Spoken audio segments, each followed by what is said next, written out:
What is relevant about this is that whereas 40 years ago when I was born, the question of having to deal with what is unspoken by the subjugated, what is never said to the master, of having to deal with this reality was a very remote possibility. It was in no one's mind. When I was growing up, I was taught in American history books that Africa had no history, and neither did I. That I was a savage, about whom the less said the better, who had been saved by Europe and brought to America. And of course, I believed it. I didn't have much choice. Those are the only books there were. Everyone else seemed to agree. If you walk out of Harlem, ride out of Harlem, downtown, the world agrees. What you see is much bigger, cleaner, whiter, richer, safer than where you are. They collect the garbage. People obviously can pay their life insurance. The children look happy, safe. You're not. And you go back home. And it would seem then, of course, that it's an act of God, that this is true, that you belong where white people have put you. It is only since the Second World War that there's been a counter-image in the world, and that image not come about through any legislation on the part of any American government, but through the fact that Africa was suddenly on the stage of the world, and Africans had to be dealt with in a way that had never been dealt with before. This gave an American Negro for the first time a sense of himself beyond a savage or a clown. It has created and will create a great many conundrums. One of the great things that the white world does not know, but I think I do know, is that black people are just like everybody else.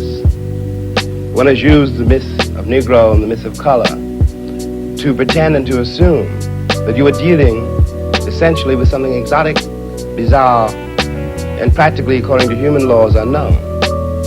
Alas, it is not true. We are also mercenaries, dictators, murderers, liars. We are human too. What is crucial here, unless we can manage to establish some kind of dialogue between those people whom I pretend has paid for the American dream and those other people who have not achieved it, we will be in terrible trouble. I want to say at the end, the last, is that is what concerns me most. We are sitting in this room and we are all, at least we like to think we are, relatively civilized. And we can talk to each other at least on certain levels. So that we could walk out of here assuming that the measure of our enlightenment, or at least our politeness, has some effect on the world. It may not. I remember, for example, when the ex-Attorney General, Mr. Robert Kennedy, said that it was conceivable that in 40 years in America we might have a Negro president. And that sounded like a very emancipated statement, I suppose, to white people. They were not in Harlem when this statement was first heard, and did not hear, and possibly will never hear, the laughter and the bitterness and the scorn with which the statement was greeted. From the point of view of the man in the Harlem barbershop, Bobby Kennedy only got here yesterday. And now he's already on his way to the presidency. We've been here for 400 years, and now he tells us that maybe in 40 years, if you're good, we may let you become president. What is dangerous here is the turning away from anything any white American says. The reason for the political hesitation in spite of the Johnson landslide is the one that's been betrayed by American politicians for so long. And I'm a grown man, and perhaps I can be reasoned with. I certainly hope I can be. But I don't know, and neither does Martin Luther King, none of us know how to deal with those other people whom the white world has so long ignored, who don't believe anything the white world says and don't entirely believe anything I or Martin say. And one can't blame them. You watch what has happened to them in less than 20 years. It seems to me that the city of New York, for example, this is my last point, which had Negroes in it for a very long time. If the city of New York were able, as it has indeed been able, in the last 15 years to reconstruct itself, tear down buildings and raise great new ones, downtown and for money, and has done nothing whatever except build housing projects in the ghetto for the Negroes. And of course the Negroes hate it. Presently the property does indeed deteriorate because the children cannot bear it. They want to get out of the ghetto. If the American pretensions were based on more solid, a more honest assessment of life and of themselves, it would not mean for Negroes, when someone says urban renewal, that Negroes simply are going to be thrown out into the streets, which is what it does mean now. This is not an act of God. We're dealing with a society made and ruled by men. If the American Negro had not been present in America, I am convinced that the history of the American labor movement would be much more edifying than it is. It is a terrible thing for an entire people to surrender to the notion that 1/9 of its population is beneath them. And until that moment, until the moment comes when we, the American people, are able to accept the fact that I have to accept, for example, that my ancestors are both white and black, that on that continent we are trying to forge a new identity for which we need each other, and that I am not a ward of America. I am not an object of missionary charity. I am one of the people who built the country. Until this moment, there is scarcely any hope for the American dream, because the people who are denied participation in it, by their very presence, will wreck it. And if that happens, it's a very grave moment for the West. Thank you.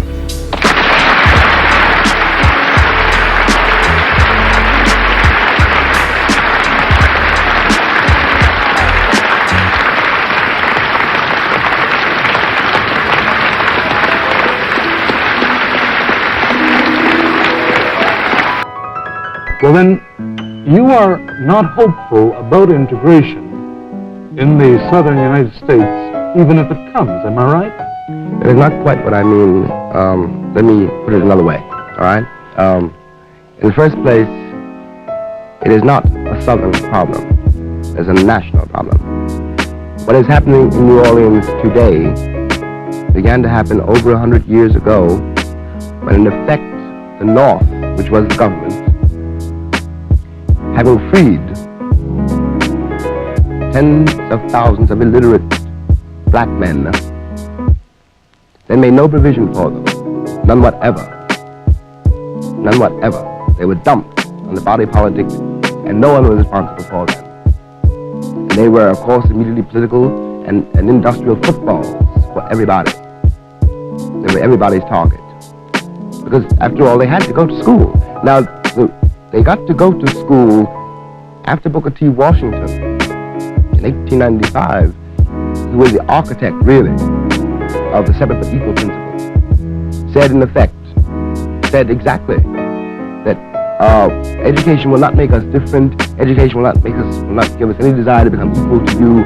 And in all things social, we can be as separate as the fingers, and all things essential in mutual progress, we can be as one as the hand. Now, this idea was accepted by the nation, not only by the South.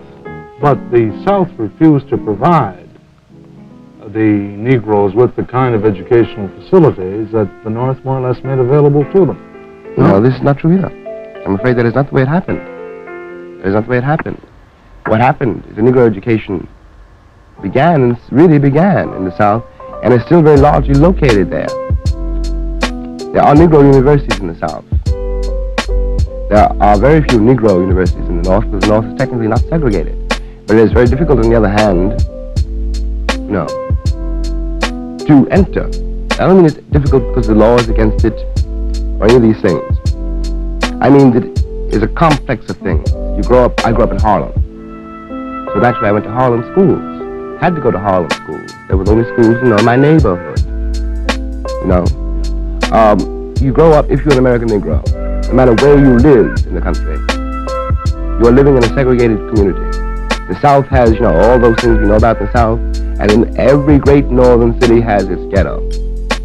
And I know how difficult it is to get out of these ghettos because I was born in one. So, James, are you suggesting then that, in effect, officially in the South, there is inequality and no freedom for the Negro, and unofficially, but just as effectively, there is no freedom for the Negro in the North? The terms are different, but the reality is the same. A boy in Birmingham is in great trouble in Birmingham. He has, in a way, one advantage, though. It's very clear in Birmingham that he can't go anywhere. A boy born in New York can go almost anywhere. Almost. This can drive you mad. This can drive you mad. You can live almost anywhere. If you fight to get in, you can enter almost any nightclub, you can enter almost any bar, and nothing will happen. But this almost means that there is a bar, there is a hotel, there is a doorman, there is an elevator boy, there is somebody every day. There is that one place you cannot go, which means you enter every door on edge. Now, this is not true in the South. When a Negro boy goes in the Woolworths in the South, sits down, he knows very well what he's up against. He knows that they want him there, and the only way that he can stay there is to say, in effect, what they have said. We not only are entitled to service, but we want it. Yes, but there is more and more of this going on in the South. Negro boys are going into Woolworths, they're going on buses, not only Negro boys, Negro girls. And they're insisting on their right to sit anywhere in a bus or sit, and they're insisting on their right to sit down at the counter. They're refusing to sit in colored waiting rooms only in bus depots and things like that. They are insisting on a change in this condition. They are indeed. I'm sorry. Well, doesn't this suggest a change and progress in the relations and in the status of the Negro in these areas? It may or may not mean that, but what it does mean, this is why the South is so panic-stricken, and essentially the country is so panic-stricken about it, it means this. The generation of boys and girls who are sitting down at those lunch counters are the first generation of Negroes in the entire history of America who were not controlled by the Americans' image of them. This is why Montgomery is so demoralized, Little Rock is so paralyzed, New Orleans, people are going mad. I was in Montgomery after the bus boycott, after it had succeeded, which outlawed segregation on the buses. Now, Montgomery is really, after all, a rather small southern town. If you can find anywhere in the deep South Negroes, the South has been saying for generations, they know the Negroes. You would find them in that town. There was not a Negro in that town, really, essentially, who was not working with some white man. There was really no middle class. There were no outside agitators. These people walked. These people terrified. The town is still terrified because they don't, not even on the obvious level about violence. But if they're not who I thought they were, who are they? Well, who did the whites, Southern and Northern think the Negroes were? What is this image that you were? This is precisely what is so difficult to get down to. But let me try to put it this way. What do you see? I don't know what white people see, when they look at a Negro anymore. But I do know very well that I realized when I was very young that whatever he was looking at, it wasn't me. It wasn't me. It was something he was afraid of. It was something to which he was attracted, or which he found repulsive. but it wasn't me. I was not a man. Now, this image, I don't know what this image is, but it has something to do. It has something to do, I'm convinced of this, with the Puritan God. It has something to do with a peculiar and, I believe, absolutely bankrupt morality under which we all are suffering. The one person who was outside this constriction in fact and historically and in life was this pagan, this black pagan. It was brought over. It was brought over. That's right. It was brought over as a chattel to God's country. Now, somewhere, I think in order to deal with it all, we've got to go all the way back to the beginning and try to imagine. I don't know how. I don't know if this can be done, but I think we've got to try. What it must have been like then, because then, after all, he really was a pig. He had nothing to do, not only with the puritanical standards of America, but with the European tradition out of which Americans came. He really was a stranger. He really did frighten them. They did not know what to do with him, and they still don't. And in a way, the sexual legends which sprung up around the figure of the Negro in America contain somehow the key, the truth about our situation. It is still true that the question which ends the argument, stops the argument, is would you let your sister marry one? It is still a question to which, in effect, the country has found no answer. Do you think that there is this pretense? The thing that impresses me while I try to understand the problem of the relationship of white and Negro in the United States, which seems to me a very crucial problem indeed, is the earnest desire of what I can only call Christian-thinking Americans to remedy this terrible, enduring wrong, to find some way to make expiation, to find some way to give the Negro equality as a citizen of that country. Surely this is the real significance, for example, behind this whole struggle for integration. I quite agree with that. I quite agree with that. But in order for this to be achieved, there is one thing which has to be done, which is not being done. And that is this. It is not a question of giving the Negro equality. That is not really the question. The question is why you haven't. Why you haven't? Yes. Why doesn't he have it yet? This question is important. This question implies, how can I put this? That in order to deal with it, really deal with it, you have to first deal with yourself.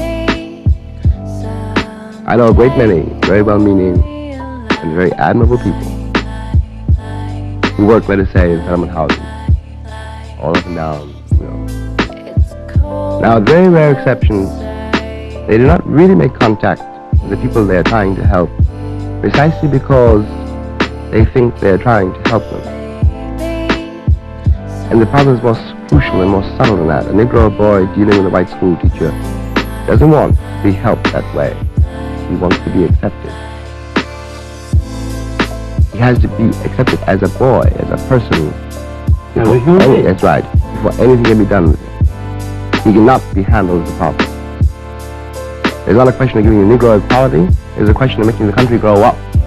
Does that make sense to you? Yeah, but do I draw the conclusion from this fairly that what you're saying is that in some peculiar way there is a need on the part of the American to feel, the white American, feel that the Negro American is a dependent, that there is a need to put the American Negro in a place apart?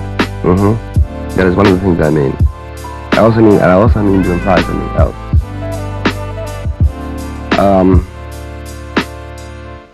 Let me put it personally. It's the safest way to put it. There is something in me, for example, you know, sometimes, and certainly when I was much younger, which resented the assumption on which all these things are based. It assumes that you have something I want. It somehow assumes that I have not been to your wedding and haven't made my own judgments about the marriage. What makes you think, after all? I've often felt like saying that I want to get into the white man's world. Look at it. But you are part of that world. Oh, of course. Everyone is. There's no way But I am trying to point out this, that there really isn't on the basis of it. Just looking at the evidence. Any reason for white people to assume the Negroes want to be like them? In fact, on the basis of the evidence, one will conclude that anybody in his right mind would do his best not to become like that. Well, the situation has changed in this respect, surely. That whereas before, your American Negro depended on the NAACP. I'm sorry, NAACP, to conduct legal battles for him on a very small level. And that's much more complex than that. Well, if I may just finish this point, that whereas before he depended upon that kind of organization, or he accepted the Booker T. Washington proposition, give me equal but separate facilities and I will be happy. Today, he will not accept. Cannot accept that. Cannot. Now, isn't this a qualitative change in the entire situation? Yes, but you must remember what I'm trying to convey. Because I'm not arguing that the situation has changed. I'm not even arguing, the progress is made. I'm not questioning the goodwill, of the people who are doing it or helping to do it. This is not the question. What I'm trying to get at is this. All right, that's true. But you, oneself, a boy, a girl, is in fact living in a house that he can't move out of because he's black. But there is surely an end to these wretched, miserable, and degrading stereotypes that I was brought up on as a white person, and all of us were brought up on who are white. The Stephen Fetchits, the Bojangles Robinsons, the Aunt Jemimas, all the Octavius Roy Cohn stories, and all the rest of it. This is incontestable. But what has come to take its place is not truer. It is still an image which is still designed not to reveal the truth, but to hide it. A Belafonte, a James Baldwin, a Ralph Ellison, a Lorraine Hansberry are not closer to revealing the truth? Well, now, Ralph and Lorraine and myself are not performers. All right, let's drop Belafonte. Let's move into the world of letters. All right. But before we drop Belafonte, let me say this. Harry, is also, I think, a very, obviously, one of the most talented people around. And knows exactly what he's doing, and he is very important. He's even very important from a point of view of morale building among Negro kids. It's very important. And yet, Harry, I have the feeling, must work within the psychological, emotional framework of the country. Now, you cannot be Belafonte and not know, after all, why people come to see you, and not know, what it really is that's happening between you and your audience. But if we examine, and I think later on we should do that, try to, what is really happening, I think we will find that, again, the image has not changed. In some way, it is not that Belafonte it is not so much that this particular man is being accepted, though this is true, but what is really crucial is that something else, and something in the white world, has failed. You see what I mean? Yeah. All right, then how about our writers? Ralph, Lorraine, I. What one's trying to do, and the reason Lorraine's play is really important, the reason, that Invisible Man is an important achievement, is because it is the first time, almost the first time, I think probably the very first time, that a Negro has managed to achieve, to step out of the image, out of the cage, really. Now, let's compare this. This is arbitrary. I don't mean to be unjust, but I think that we can do it this way. I admire, the late Richard Wright very much. But they're at the heart of Native Son, which is a very important novel. The central figure, Bigger Thomas, is really a white man's idea of a Negro. Now, because after all, what does happen is that the Negro takes the image which he's offered, and believes it himself. You know. Now what Ralph did in Invisible Man was very, very different. It was very, very different. And superficially, perhaps, you know, novels may seem to have a great deal in common, but the great break between them is that Ralph dealt with his people and this boy on the inside, and was no longer being described in any way whatever, really, by other people, but was imposing his definition of himself on the world. For years, well, all the time we know about, really. All the time that matters to us. Negroes, black men have been described by white people. In order for the Negro slave to become an American, he had to accept all the definitions which were offered him. The language, the psychology, the theology, the morals, everything.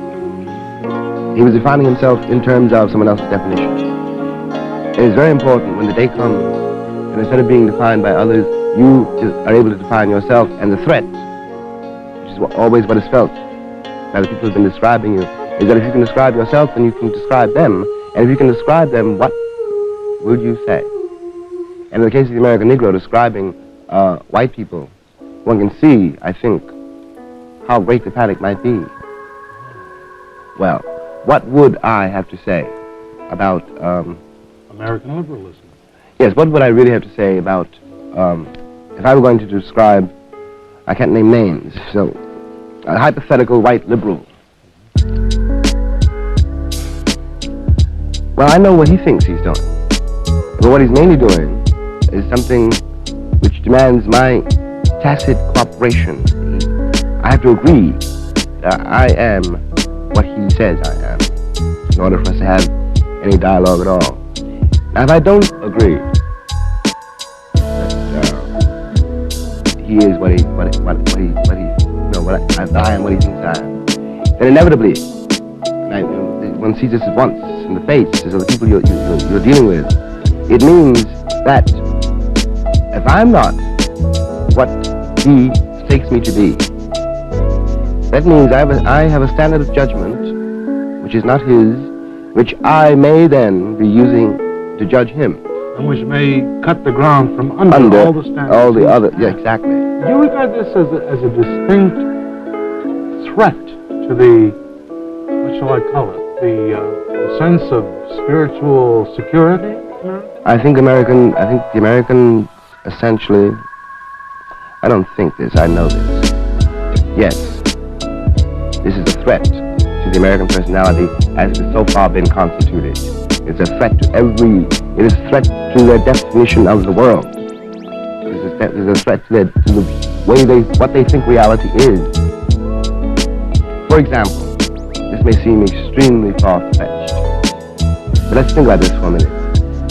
It is very often seen to me that the American notion of the world, which makes it so simple, things are black or white, things are good or bad, people are straight or crooked, and life is not like that. I mean, anybody who begins to grow up knows that life is not like this at all. It seems to me that it's a reflection, direct reflection, of the effort made by the white American to keep away, to not be threatened by black people. In some way, the American vision of the world is all wrapped up with their vision of black men, which has to do with their vision of themselves. Black is evil. The saved are white. Now, there is certainly a thread which connects this reality to, makes it possible for the Secretary of State to say, we will not do business with the devil. You see what I mean? No, I'm not. You don't follow this. Follow hard. Let me try to do it. Let me try to do it again.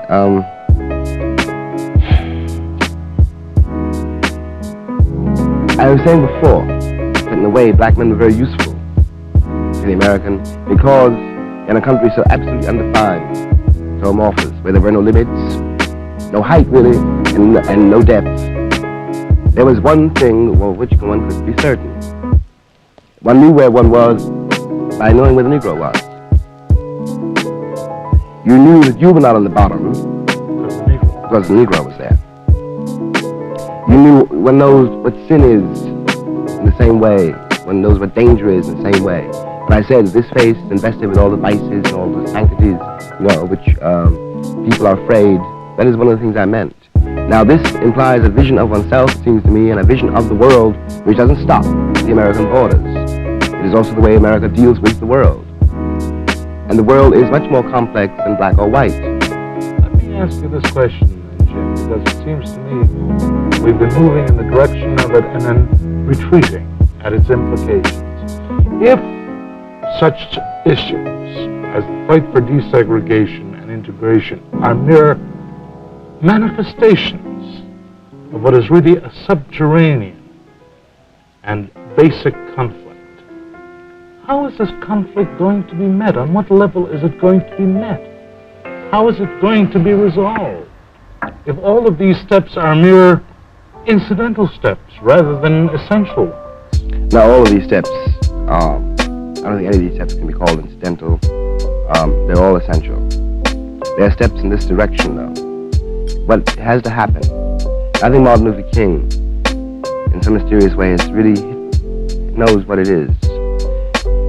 What he has done, it seems to me, for the first time, is to make that problem, the Negro problem, a matter of moral self-examination. He has made it more difficult than it was before to evade it by good works. The internal revolution that he has begun cannot possibly avoid moving directly into the heart of the people who make up America.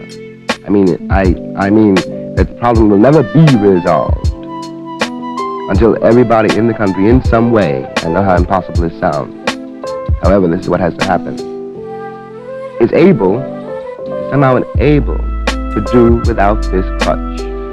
Because the other side of the difficulty, and it's very difficult, I have said in effect that white men must give up what is in effect a crutch. So must I. This is entirely true. There is something very safe about being a Negro in a way, because you can blame anything that happens to you on it. And this is the worst thing about being a Negro, quite apart now from New Orleans, race riots, lynchings, etc., etc. The worst thing about it is at one point somewhere in yourself, you have to realize that, all right, you are a Negro and it's all true, but before that you are a man and your life is in your hands. You are responsible for what happens to you. You cannot blame anybody for it. There is no point. There is no one to blame. You speak about this radical reconstitution of the entire social fabric of the country, of a more than reorientation of a relationship between two peoples existing in this one country must become one inevitably. You suggest that the difficulties standing in the way of it are enormous, even though some important but not vastly significant progress has been made. Let me ask you a direct question. Under the circumstances, in your heart, aren't you basically very pessimistic about the future for the Negro in the United States? No. No? No. I'm not a pessimist. Pessimists, I've noticed, are silent. I'm not bitter either, for example. People who are bitter are silent, too. No, I'm not pessimistic. I don't know how this will be achieved, but it must be achieved. So we will have to do it. Why must it be achieved? Why cannot the situation simply continue in an easy and perhaps bettering in some ways truce? It will not. It will not. It will not. It cannot. It cannot. The country is honeycombed with ghettos. People are starving, dying, and growing bitter and turning into madmen and going into narcotic ward every day in those ghettos all over the country. That's in the law. And the South is in a tremendous kind of storm. It is not possible for it to remain as it is. It is just not even a question. The pressures are too great. Hypothetically, if Birmingham, oh Lord, I shouldn't have mentioned Alabama. Still, let us say Birmingham. If it should blow up tomorrow, it will not only be Birmingham. It won't only, the chain reaction won't spread from Birmingham to Atlanta to Nashville. It will spread from Birmingham to Nashville to Atlanta to New York to Detroit to Boston. It doesn't stop at the Mason-Dixon line. The reason that black people are in the streets has to do with the lives they're forced to lead in this country. And they're forced to lead these lives by the indifference and the apathy and a certain kind of ignorance, a very willful ignorance on the part of their co-citizens. Everybody knows, no matter what they do not know, that they wouldn't like to be a black man in this country. They know that, and they shut their minds against the rest of it, all the implications of being a black father, or a black woman, or a black son, and all of the implications involved in a human being's endeavor to take care of his wife, to take care of his children, to raise his children to be men and women in the teeth of a structure which is built to deny that I can be a human being or that my child can be. The great question in the country has been all the years that I've been living here, and I was born here 43 years ago, is what does the Negro want? And this question masks a terrible knowledge. I want exactly what you want. And you know what you want. I want to be left alone. I don't want any of the things that people accuse Negroes of wanting. And I don't hate you. I simply want to be able to raise my children in peace and arrive at my own maturity in my own way, in peace. I don't want to be defined by you. I think that you and I might learn a great deal from each other. If you can overcome the curtain of my color, the curtain of my color is what you use to avoid facing the facts of our common history, the facts of American life. It is easy to call me a Negro or a nigger or a promising black man, but in fact I'm a man like you. I want to live like you. This country is mine too. I paid as much for it as you. White means that you are European still, and black means that I'm African. And we both know, we've both been here too long. You can't go back to Ireland or Poland or England, and I can't go back to Africa. And we will live here together, or we'll die here together. It is not I am telling you, time is telling you. You will listen or you will perish. Near me. Mr. Baldwin, I'm sure you still meet the remark that, what are the Negroes, why aren't they optimistic? And again, I apologize and preface this by the phrase the Negroes because it lumps together an awful lot of people. You and Floyd McKissick and Madam Clayton Powell and Hattie McDaniel and Jackie Robinson, and it's impossible, I suppose, to, but for want of a better phrase, if you'll allow me, they say, but it's getting so much better. There are Negro mayors. There's Negroes in all of sports. There are Negroes in politics. They're even accorded the ultimate accolade of being in television commercials now. I'm glad you're smiling. Is it at once getting much better and still hopeless? Well, I don't think there's much hope for it, to tell you the truth. As long as people are using this peculiar language. That's why I was trying to convey before when I said that it's not a question of what happens to the Negro here, to the black man here. That's a very vivid question for me, But the real question is what's going to happen to this country. I have to repeat that. Now, if Negroes don't seem to be very optimistic, it's not because they suddenly all change from happy, shiftless, dancing darkies down on the levee, picking all that cotton and singing praises to the master. They've not changed at all. They never were optimistic. All one's got to do is listen to Swing Low Sweet Chariot and ask yourself what that song's about. Or try to really listen to what Ray Charles is really telling you. We have lived under these intolerable conditions for how many years? Nearly 400 years. We have evolved a certain kind of style to meet it, and a lot of that has been involved with the lies we had to tell to you, and the lies we had to tell to you, this compounds and is asked to you believe because you wanted to believe it.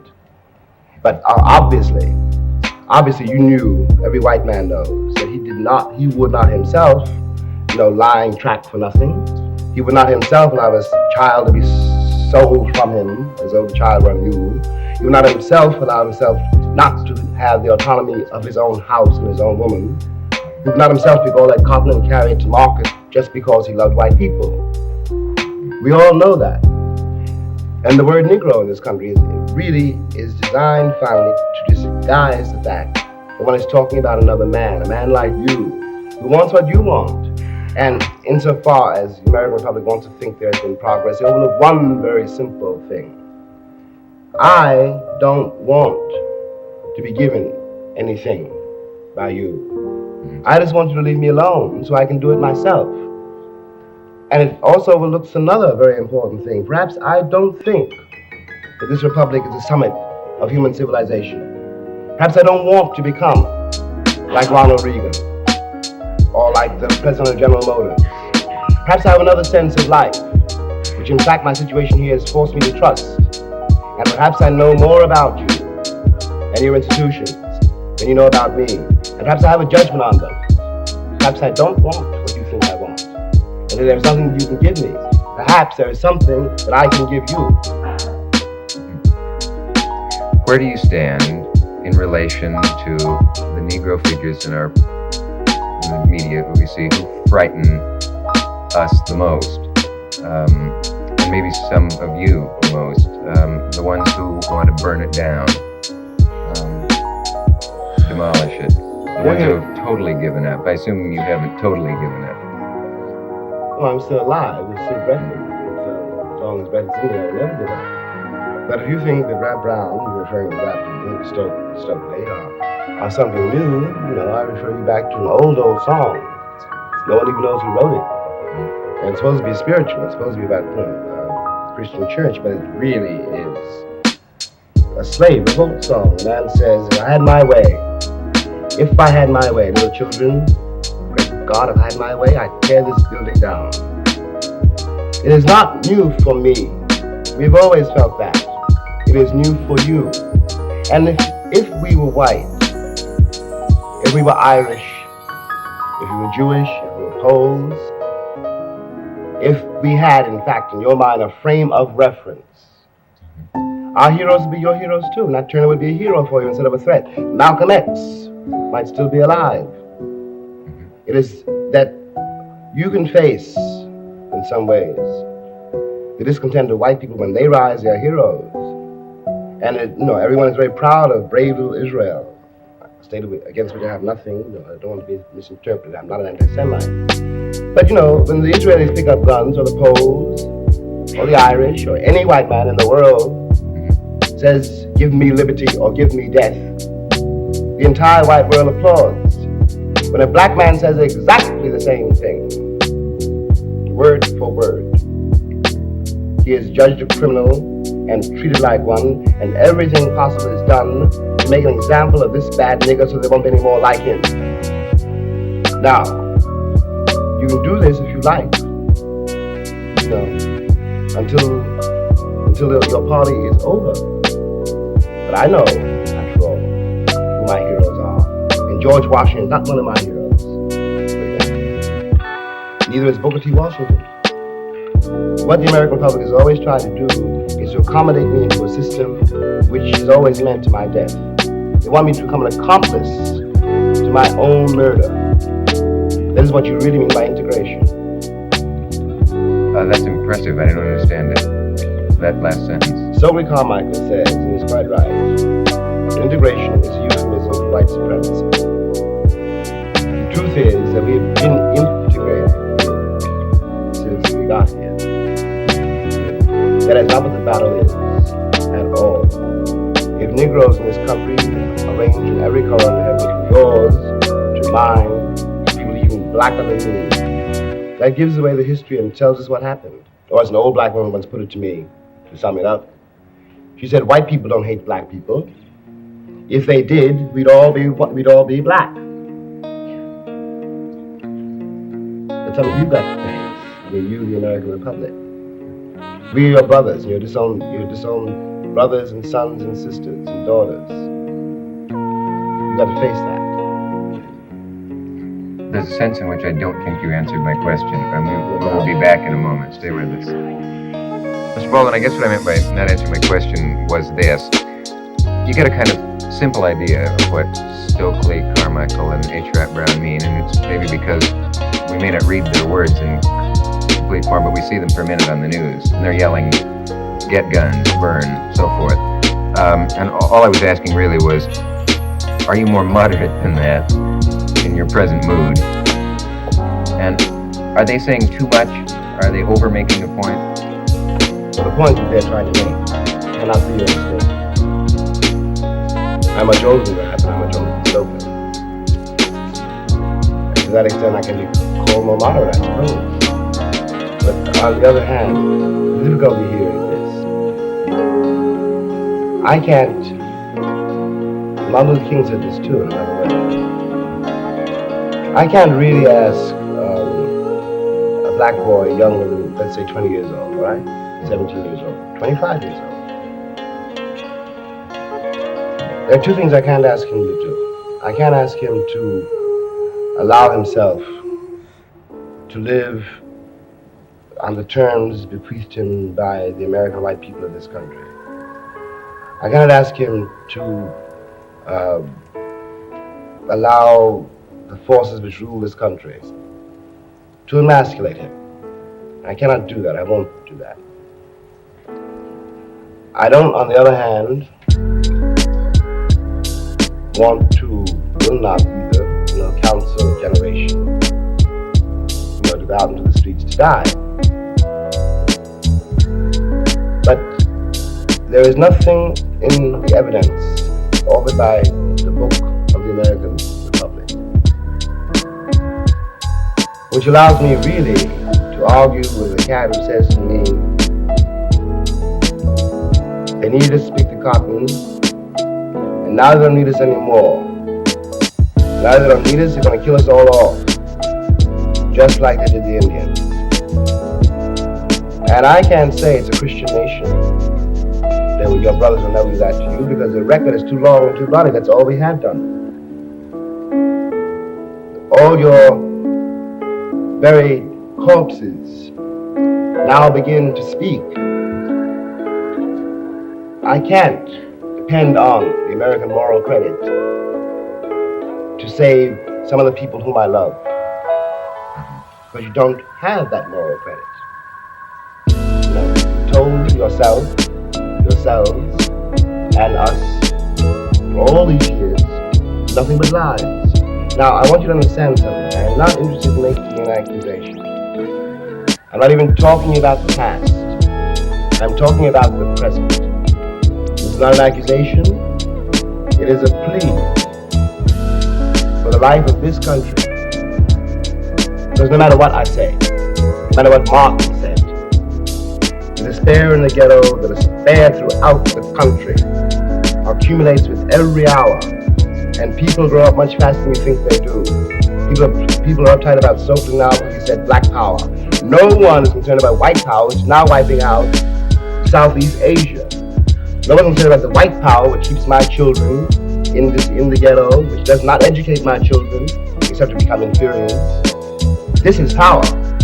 And when the Republic reacts as it did to the linking of the two words power and black, is a confession of what the country has done with its power.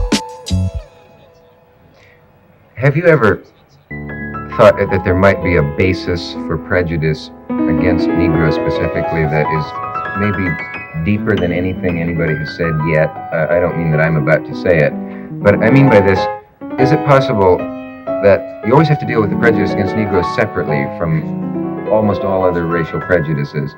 And has anyone ever offered a theory that it's something unrational, something sub-rational, some almost tribal, irreducible fear of the color black or something that may put that kind of prejudice into another category?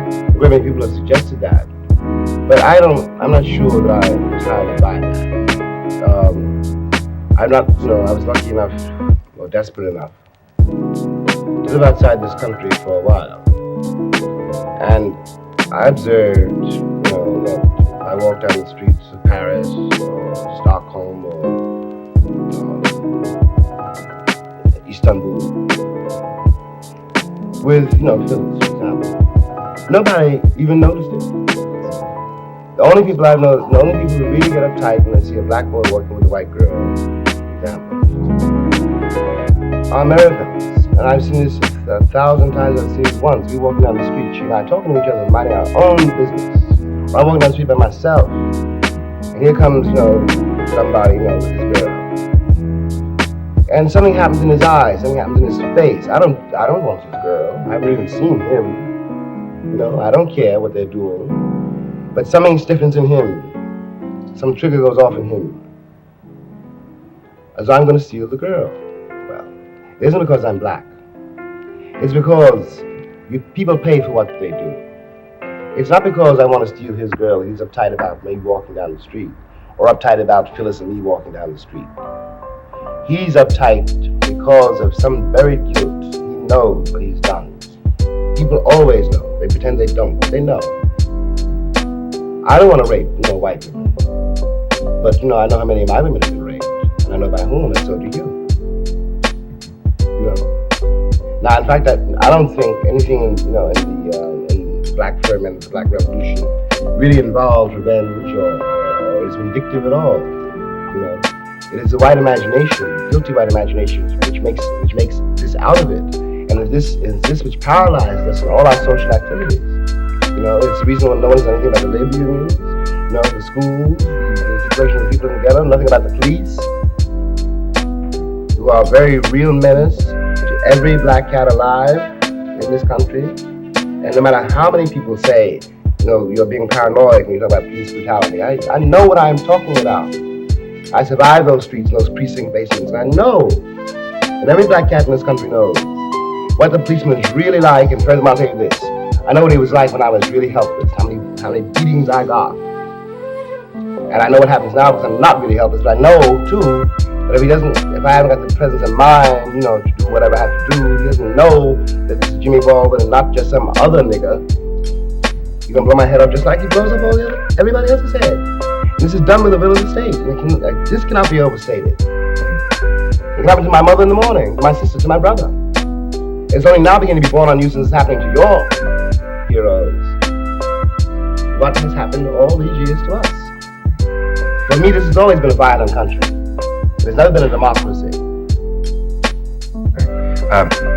I do get the feeling that you overstate for rhetorical purposes sometimes. And when you say the thing about the policeman, the simple phrase once come to my mind, but there are some good policemen, in the sense that when you say, I could never vote for the Republicans as long as Nixon is in the party, or I could never vote for the Democrats as long as, who shall I say, Senator Eastland or... Senator Eastland, but that leaves no door open. There's no hope then. Door to what? Let me try to make it very clear. What I'm saying may be stated badly or awkwardly, but what I'm trying to say cannot be overstated. No tongue can overstate it. It takes you a long time to stammer to state it. I agree. There's no eloquence equal to the race problem. And of course there are some good policemen. Yeah. No doubt. I just think you risk being misunderstood by people who would be, pardon the expression, sympathetic by what sounds like too broad a statement. But you must understand that part of what is happening here is a tremendous gap between my experience of life, I'm using myself as a black man, right?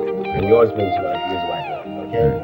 And you say sympathetic, for example. But you overlook, I hate to put it this way, and it's not going to overstate it too. that I, historically speaking, have lived here with your sympathy. For a very long time. It may have occurred to me now that if I can live with your sympathy as long as I have, I can possibly live without it. And I want your sympathy anymore. Maybe I can't afford it anymore.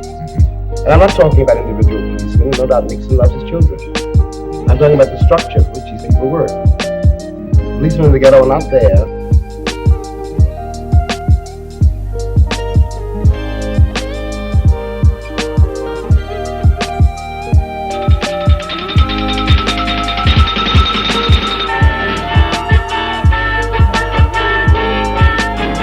The following program is from NET, the National Educational Television Network. Debate: James Baldwin versus William Buckley. Subject: has the American dream been achieved at the expense of the American Negro? This debate was held recently at the Cambridge Union, Cambridge University, England, and was recorded for use by NET.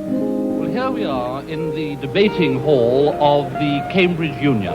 Hundreds of undergraduates and myself waiting for what could prove one of the most exciting debates in the whole 150 years of the Union history. I don't think I've ever seen the Union so well attended. There are undergraduates everywhere. They're on the benches, they're on the floor, they're in the galleries, and there are a lot more outside clamoring to get in. Well, the motion that has drawn this huge crowd tonight is this: that the American dream has been achieved at the expense of the American Negro. The debate will open with two undergraduate speakers, one from each side, and then we shall have the first distinguished guest, Mr. James Balwdin, the well-known American novelist who's achieved a worldwide fame with his novel Another Country.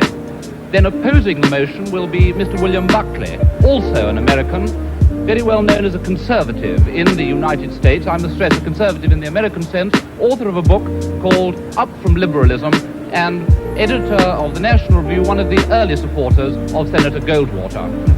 Well, this is the setting of the debate, and at any moment now the President will be leading in his officers and his distinguished guests. He'll take his chair and the debate will begin.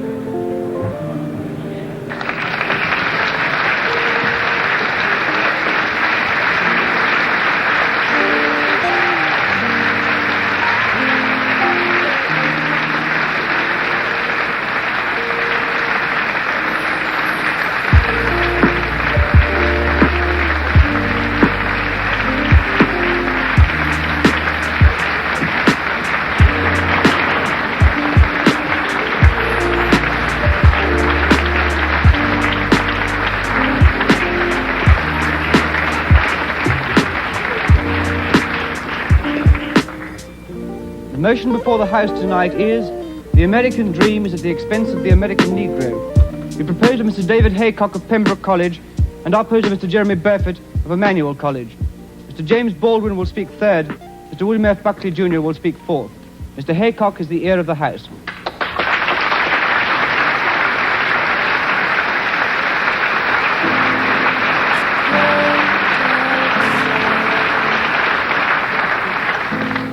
Mr. President, sir, it is the custom of the House for the first speaker in any debate to extend a formal welcome to any visitors to the House. I can honestly say, however, that it is a very great honor to be able to welcome to the House this evening Mr. William Buckley and Mr. James Balwdin. Mr. William Buckley has the reputation of possibly being the most articulate conservative in the United States of America. He was a graduate of Yale, and he first gained a reputation for himself by publishing a book entitled God and Man and Yale. Since then, he has devoted himself to the secular, and this has included Norman Mailer, Kenneth Tynan, Mary McCarthy, and Fidel Castro, none of whom have come out of their confrontations unscathed. At present, his principal occupation is editing a right-wing newspaper in the United States entitled The National Review. Mr. James Balwdin is hardly in need of introduction. His reputation, both as a novelist and as an advocate of civil rights, is international. His third novel, Another Country, has been published as a paperback in England today. Mr. Baldwin and Mr. Buckley are both very welcome to the House this evening.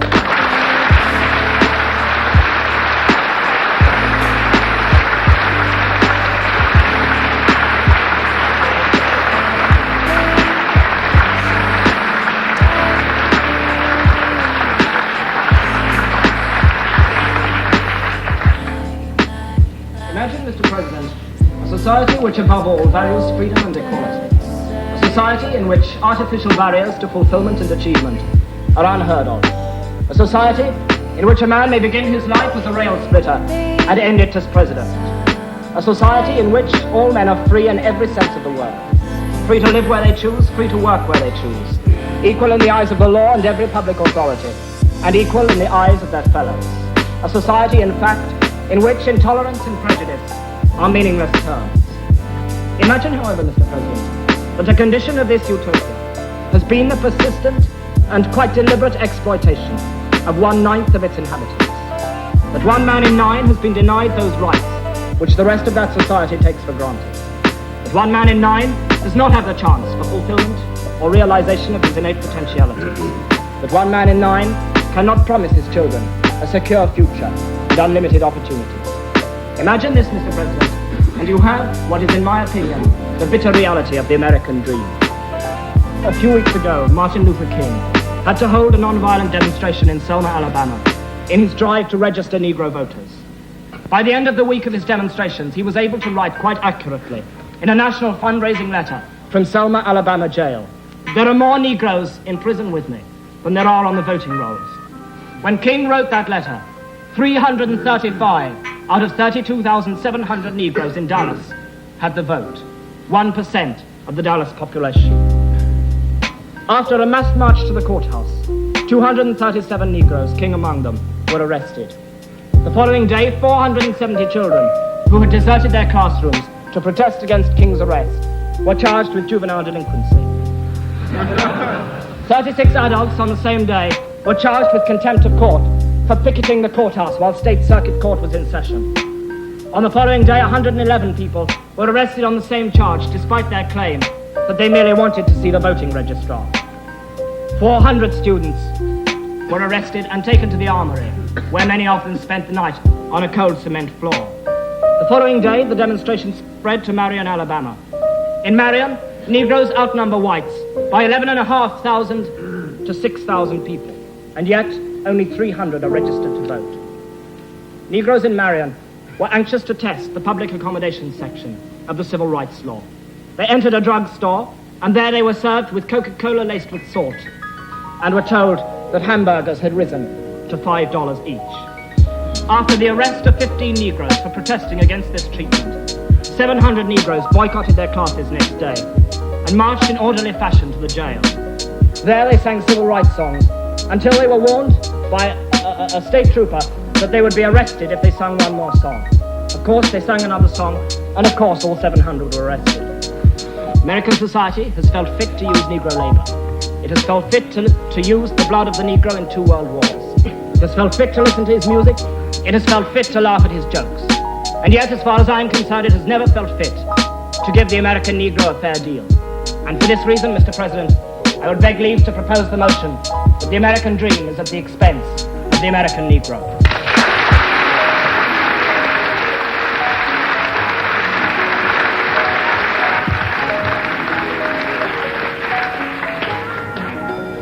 I now call Mr. Jeremy Burford of Emmanuel College to oppose the motion.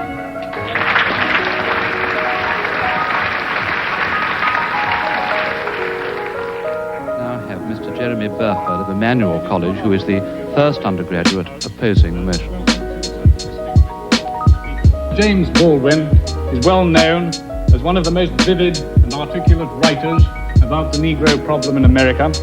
Mr. Baldwin had a difficult childhood, and he has personally himself suffered discrimination and ill treatment in the South of America. And I would like to say at this time that it is not the purpose of this side of the House to condone that in any way at all. It is not our purpose to oppose civil rights. It is our purpose to oppose this motion. And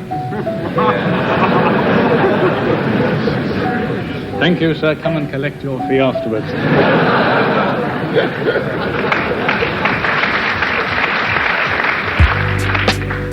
This side of the House denies that the American dream has in any way been helped by this undoubted inequality and suffering of the Negro. We maintain that, in fact, it has hindered the American dream. And if there had been equality, if there had been true freedom of opportunity, the American dream would be very much more advanced than it is now. If the American dream has made any progress, and I think it has been made in spite of the suffering and inequality of the American Negro, and not because of it. Now, it is also implied from this motion that the American dream is encouraging and worsening the suffering of the American Negro. This is emphatically not the case. The American dream, the American economic prosperity and respect for civil liberties has been the main factor in bringing about the undoubted improvement in race relations in America in the last 20 years. And Professor Arnold Rose, who is the author of The Negro in America, which is perhaps the definitive work on the subject, who is also a contributor to what was called a freedom pamphlet, so I should imagine that if he has any bias at all, it is in favor of the Negro. He said that this improvement in race relations will be seen in years to come as remarkably quick, and he has put it down to three main causes: increased industrialization and technical advance, the increased social mobility of the American people, and the economic prosperity. And I would put it to this House that industrialization and economic prosperity are two of the main ingredients of the American dream. And at the same time, again, I do not want to say that the Negro in America is treated fairly, but at the same time, the average per capita income of Negroes in America is exactly the same as the average per capita income of people in Great Britain. Now, I found that absolutely amazing, and I understand that some of you do as well. So I have got the reference here from the United States News and World Report of July the 22nd, 1963, in which it points out this will have to be the last interruption I take, as time is running short. Mr. President, on a point of information, is the Speaker talking of real income or money income? Yeah, I'm talking of money. I'm talking of money income. I would not wish to disguise that. I would also say that in terms of this, there are only 5 countries in the world where the income is higher than that of the American Negro, and they do not include countries like West Germany and France and Japan. Now, there are in America 35 Negro millionaires. There are Negro 6,000 doctors and so on. Now, I do not, by saying this, wish to emphasize that the Negro is fairly treated. I merely wish to try and convey a more realistic and objective account of the situation of the Negro. I agree that there are Negroes who are very poor indeed, such as the old gentleman in the South who was talking about some of his wealthier brethren. And he was saying, yes, some of these rich Negroes, they put on airs, they're like the bottom figure of a fraction. The bigger they try to be, the smaller they really are. I would repeat, Mr. President, sir, in the last minute I have, that this debate is not whether civil rights should be extended to American Negroes or not. If it were, it would be a very easy motion to argue for and a very easy motion to vote for. The debate tonight concerns whether the American dream is at the expense of the American Negro. That is, whether the American Negro has paid for the American dream with his suffering, or whether the American dream has furthered Negro inequality. And I would deny both those two precepts. I would say that Negro inequality has hindered the American dream, and I would say that the American dream has been very important indeed in furthering civil rights and in furthering freedom for the American Negro. Mr. President, sir, I beg to oppose the motion.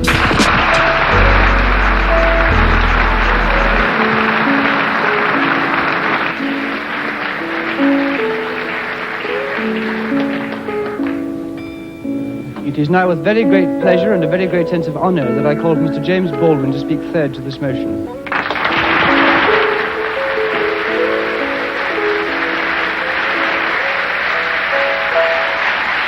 Now we have Mr. James Baldwin, the star of the evening, who has been sitting, listening attentively, getting a wonderful reception here in the Cambridge Union.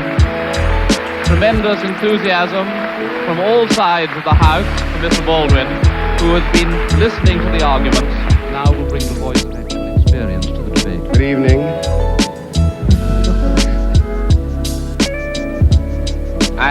I find myself, not for the first time, in the position of a kind of Jeremiah. For example, I don't disagree with Mr. Burford that the inequality suffered by the American Negro population of the United States has hindered the American dream. Indeed it has. I quarrel with some other things he has to say. The other, deeper element of a certain awkwardness I feel has to do with it has to do with one's point of view. I have to put it that way. One's sense, one's system of reality. It would seem to me that the proposition before the House, when I put it that way, is the American dream at the expense of the American Negro, or the American dream is at the expense of the American Negro, is a question hideously loaded, and that one's response to that question, or one's reaction to that question, has to depend on the effect on where you find yourself in the world, what your sense of reality is, what your system of reality is. That is, it depends on assumptions which we hold so deeply as to be scarcely aware of them. A white South African, or a Mississippi sharecropper, or a Mississippi sheriff, or a Frenchman driven out of Algeria, all have, at bottom, a system of reality which compels them to, for example, in the case of the French exile from Algeria, to defend French reasons for having ruled Algeria.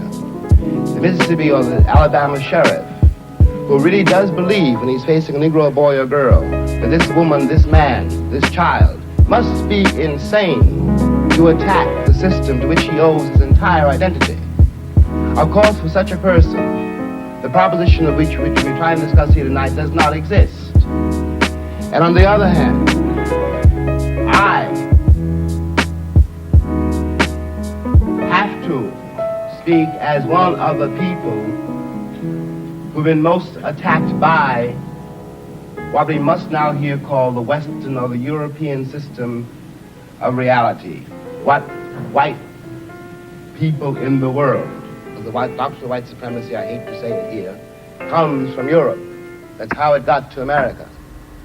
Beneath then, whatever one's reaction to this proposition is, has to be the question of whether or not civilizations can be considered as such equal, or whether one civilization has the right to overtake and subjugate and in fact to destroy another. Now what happens when that happens? Leaving aside all the physical facts which one can quote, leaving aside rape or murder, leaving aside the bloody catalog of oppression, which we are in one way too familiar with already. What this does to the subjugated, the most private, the most serious thing this does to the subjugated, is to destroy his sense of reality. It destroys, for example, his father's authority over him. His father can no longer tell him anything because the past has disappeared, and his father has no power in the world. This means, in the case of an American Negro, born in that glittering republic, and in the moment you are born, since you don't know any better, every stick and stone and every face is white, and since you have not yet seen a mirror, you suppose that you are too. It comes as a great shock, around the age of 5 or 6 or 7, to discover that the flag to which you have pledged allegiance, along with everybody else, has not pledged allegiance to you. It comes as a great shock to discover that Gary Cooper killing off the Indians when you were rooting for Gary Cooper, that the Indians were you. It comes as a great shock to discover that the country, which is your birthplace, and to which you owe your life and your identity, has not in its whole system of reality evolved any place for you. The disaffection, the demoralization, and the gap between one person and another, only on the basis of the color of their skins, begins there, and accelerates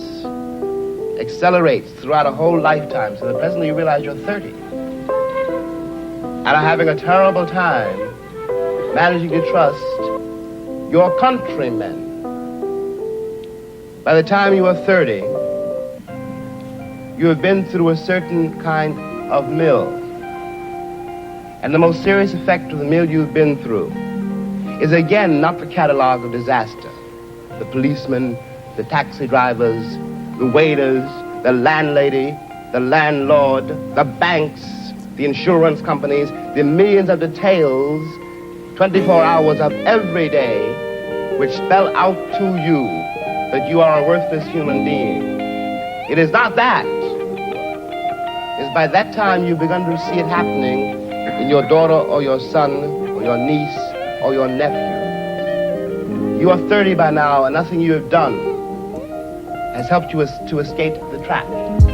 But what is worse than that is that nothing you have done, and as far as you can tell, nothing you can do, will save your son or your daughter from meeting the same disaster and not impossibly coming to the same end. Now, we're speaking about expense. I suppose there's several ways to address oneself to some attempt to find what that word means here. Let me put it this way, that from a very literal point of view, the harbors and the ports and the railroads of the country, the economy, especially of the southern states, could not conceivably be what it has become if they had not had, and do not still have indeed, and for so long, so many generations, cheap labor. I am stating very seriously, and this is not an overstatement, that I picked the cotton, and I carried it to market, and I built the railroads under someone else's whip for nothing. For nothing. The Southern oligarchy, which has until today so much power in Washington, and therefore some power in the world, was created by my labor and my sweat, and the violation of my women and the murder of my children. This, in the land of the free and the home of the brave. And no one can challenge that statement. It is a matter of historical record. In another way, this dream, and we'll get to the dream in a moment, is at the expense of the American Negro. You watch this in the Deep South in great relief, but not only in the Deep South. In the Deep South, you are dealing with a sheriff or a landlord or a landlady or the girl at the Western Union desk. And she doesn't know quite who she's dealing with, by which I mean that if you're not part of the town, and if you are a northern nigger, it shows in millions of ways. So she simply knows that it's an unknown quantity, and she wants to have nothing to do with it. So she won't talk to you. You have to wait for a while to get your telegram. Okay, we all know this. We've been through it. And by the time you get to be a man, it's very easy to deal with. But what is happening in the poor woman, the poor man's mind, is this. They've been raised to believe, and by now they helplessly believe, that no matter how terrible their lives may be, and their lives have been quite terrible, and no matter how far they fall, no matter what disaster overtakes them, they have one enormous knowledge and consolation, which is like a heavenly revelation. At least they are not black. Now I suggest that of all the terrible things that can happen to a human being, that is one of the worst. I suggest that what has happened to white Southerners is in some ways, after all, much worse than what has happened to Negroes there. Because Sheriff Clark in Selma, Alabama cannot be considered, no one can be dismissed as a total monster. I'm sure he loves his wife, his children. I'm sure that, he likes to get drunk.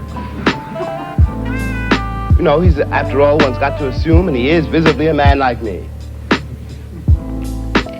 But he doesn't know what drives him to use the club, to menace with the gun, and to use the cattle prod. Something awful must have happened to a human being to be able to put a cattle prod against a woman's breast, for example. What happens to the woman is ghastly. What happens to the man who does it is in some ways much, much worse. This is being done, after all, not 100 years ago, but in 1965, in a country which is blessed with what we call prosperity, a word we won't examine too closely, with a certain kind of social coherence, which calls itself a civilized nation and which espouses the notion of the freedom of the world. And it is perfectly true from the point of view now simply of an American Negro. Any American Negro watching this, no matter where he is, from the vantage point of Harlem, which is another terrible place, has to say to himself, in spite of what the government says we can't do anything about it. But those are white people being murdered in Mississippi work farms, being carried off to jail. Those are white children running up and down the streets. The government would find some way of doing something about it.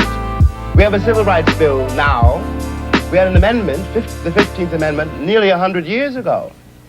I hate to sound again like an Old Testament prophet, but if the amendment was not honored then, I don't have any reason for believing the civil rights bill will be honored now. And after all, one's been there since before, a lot of other people got there. If one has got to prove one's title to the land, isn't 400 years enough? 400 years, at least 3 wars. The American soil is full of the corpses of my ancestors. Why is my freedom or my citizenship or my right to live there, how is it conceivably a question now? And I suggest further that in the same way, the moral life of Alabama sheriffs and poor Alabama ladies, white ladies, their moral lives have been destroyed by the plague called color, that the American sense of reality has been corrupted by it. At the risk of sounding excessive, what I always felt when I finally left the country, found myself abroad in other places, and watched Americans abroad. And these are my countrymen, and I do care about them. And even if I didn't, there is something between us. We have the same shorthand. I know, when I look at a girl or a boy from Tennessee, where they came from in Tennessee, and what that means. No Englishman knows that, no Frenchman, no one in the world knows that except another black man who comes from the same place. One watches these lonely people, denying the only kin they have. We talk about integration in America as though it was some great new conundrum. The problem in America is that we've been integrated for a very long time.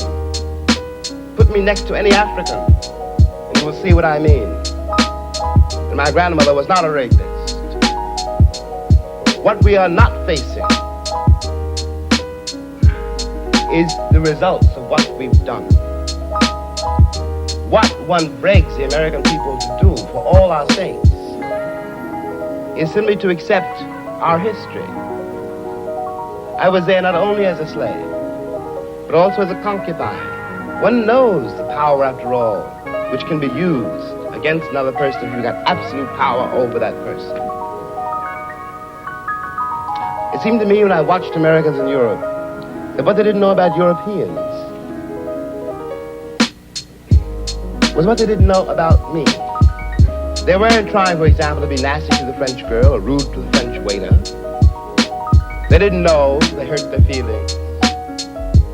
They didn't have any sense that this particular woman, this particular man, though they spoke another language and had different manners and ways, was a human being. And they walked over them with the same kind of bland ignorance, condescension, charming and cheerful,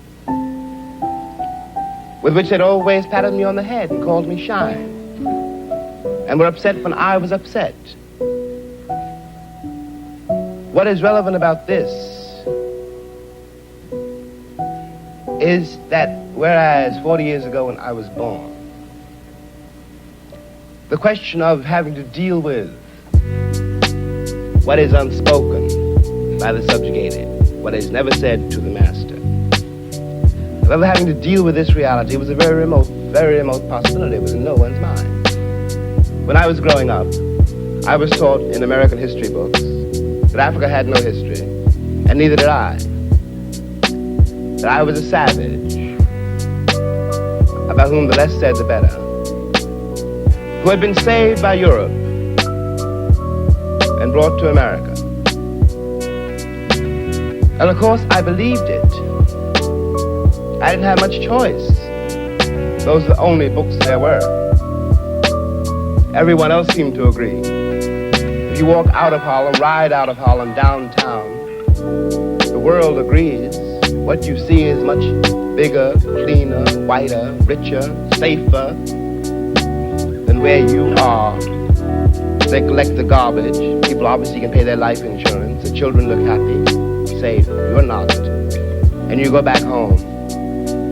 And it would seem then, of course, that it's an act of God, that this is true, that you belong where white people have put you. It is only since the Second World War that there's been a counter-image in the world. And that image did not come about through any legislation on the part of any American government, but through the fact that Africa was suddenly on the stage of the world, and Africans had to be dealt with in a way they'd never been dealt with before. This gave an American Negro for the first time a sense of himself beyond a savage or a clown.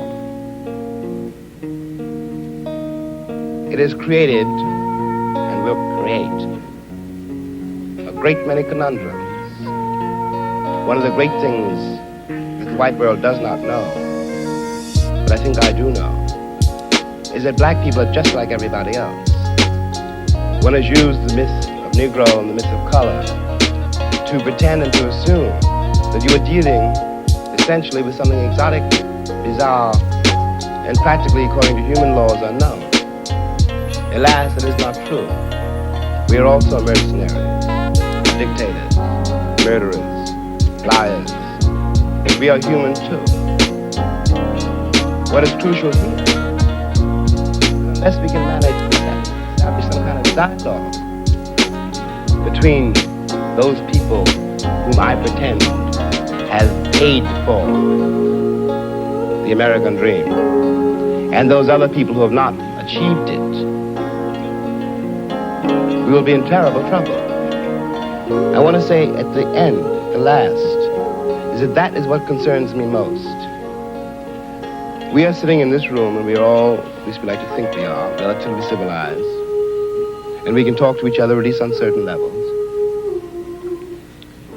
So that we could walk out of here assuming that the measure of our enlightenment, or at least our politeness, has some effect on the world. It may not. I remember, for example, when the ex-Attorney General, Mr. Robert Kennedy, said that it was conceivable that in 40 years in America we might have a Negro president. And that sounded like a very emancipated statement, I suppose, to white people. They were not in Harlem when this statement was first heard, and did not hear, and possibly will never hear, the laughter and the bitterness and the scorn with which the statement was greeted. From the point of view of the man in the Harlem barbershop, Bobby Kennedy only got here yesterday. And now he's already on his way to the presidency. We've been here for 400 years, and now he tells us that maybe in 40 years, if you're good, we may let you become president. What is dangerous here is the turning away from anything any white American says. The reason for the political hesitation in spite of the Johnson landslide is the one has been betrayed by American politicians for so long. And I am a grown man, and perhaps I can be reasoned with. I certainly hope I can be. But I don't know, and neither does Martin Luther King, none of us know how to deal with those other people whom the white world has so long ignored, who don't believe anything the white world says, and don't entirely believe anything I or Martin say. And one can't blame them. You watch what has happened to them in less than 20 years. It seems to me that the city of New York, for example, this is my last point, we've had Negroes in it for a very long time. The city of New York were able, as it has indeed been able, in the last 15 years to reconstruct itself, tear down buildings and raise great new ones, downtown and for money,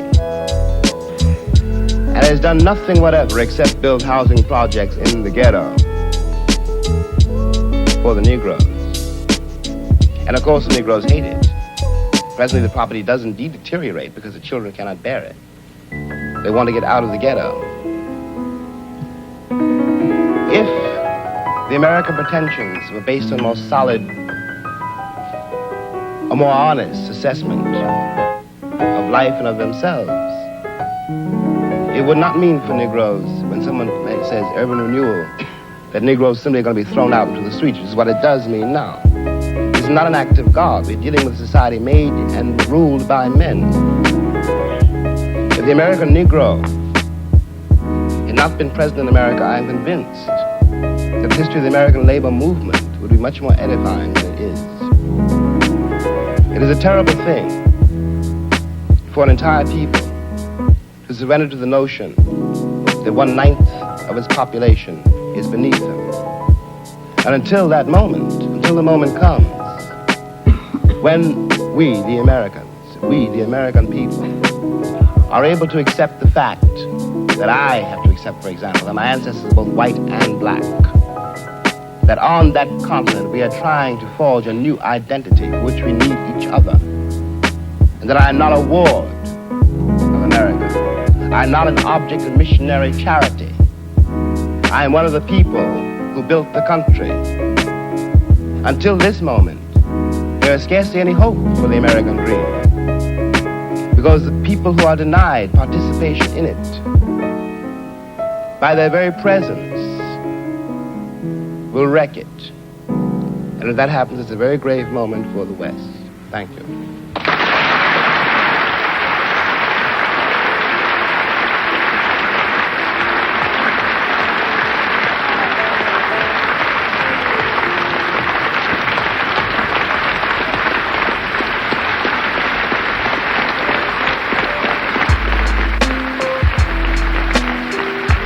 Tremendously moving moment now, the whole of the Union standing and applauding this magnificent speech of James Baldwin. Never seen this happen before in the Union in all the years that I have known it. Baldwin smiling, obviously delighted by his reception, tremendously moved by it.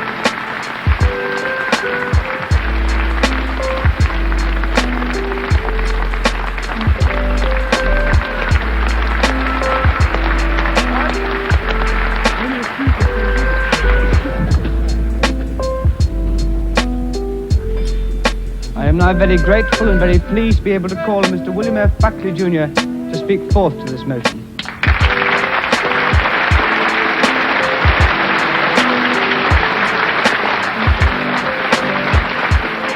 Now we have Mr. William Buckley, who will need all his skill to establish ascendancy over his audience, which has clearly been so deeply moved. Thank you, Mr. by the President. eloquence and personal experience of the preceding speaker. Haycock, Mr. Griffith, gentlemen.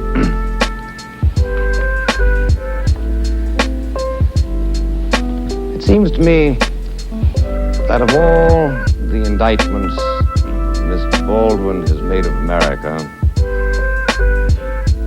here tonight and in his copious literature of protest,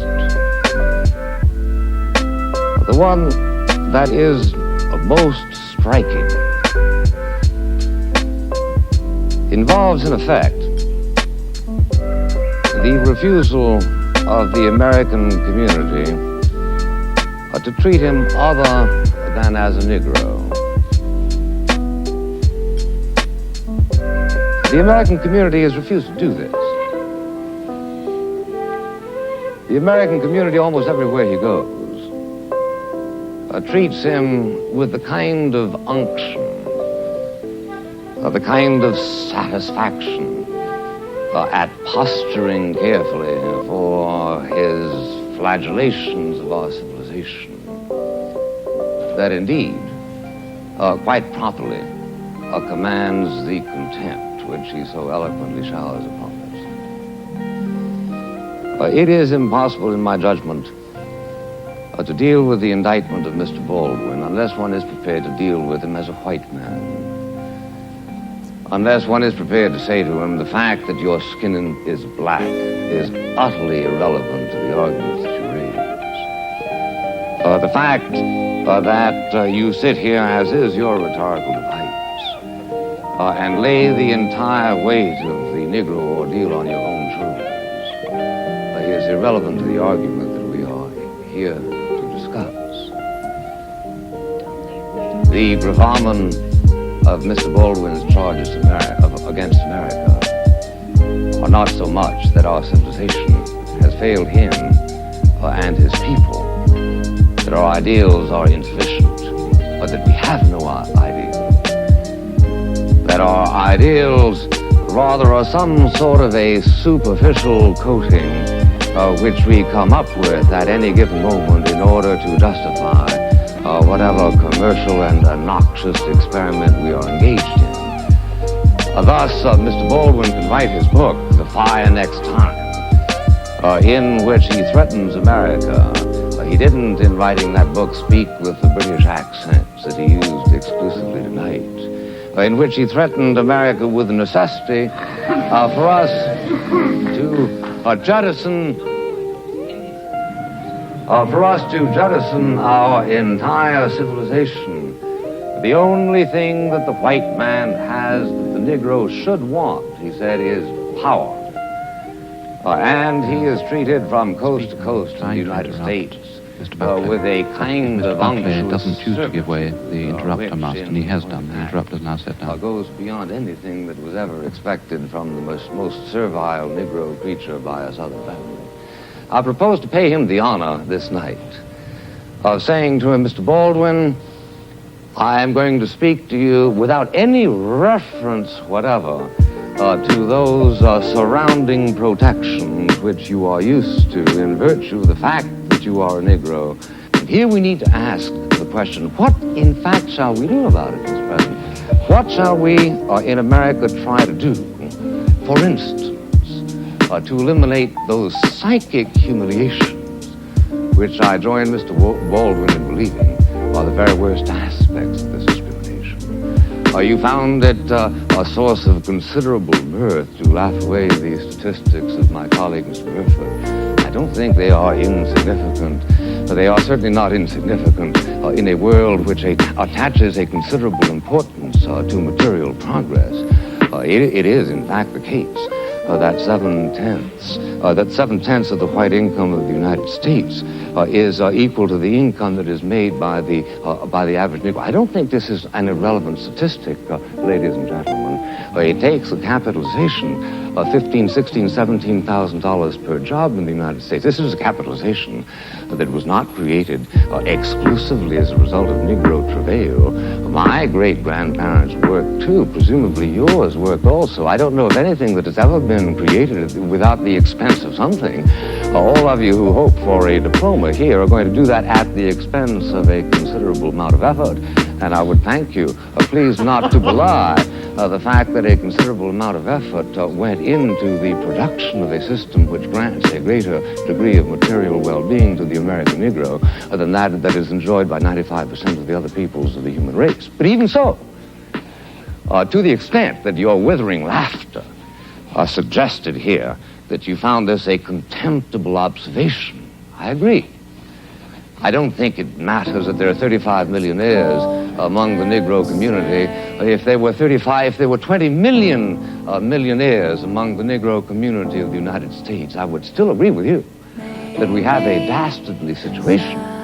But I'm asking you not to make politics as the crow flies, to use the fleeted phrase of Professor Oakeshott, but rather to consider what, in fact, is it that we Americans ought to do. What are your instructions that I'm to take back to the United States, my friend?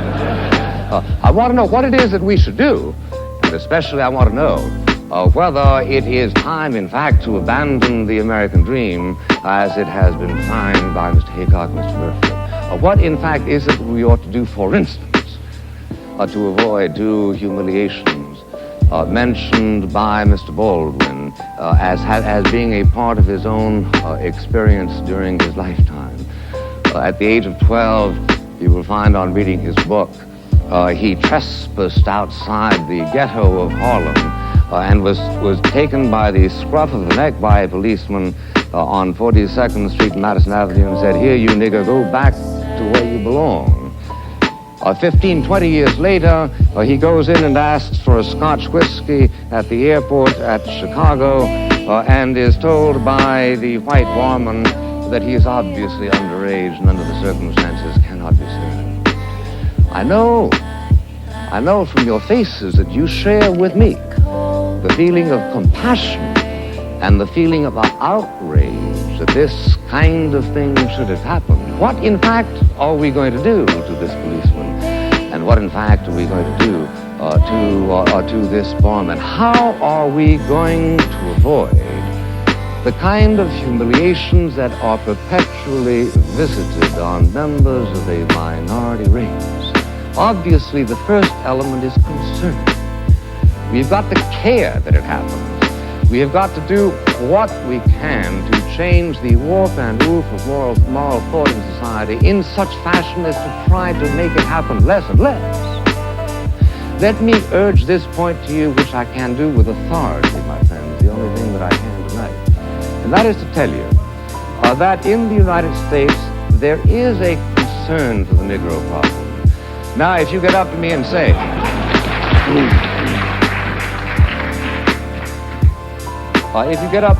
well, now, is there the kind of concern that we, students of Cambridge, would show if the problem were our own? All I can say is I don't know.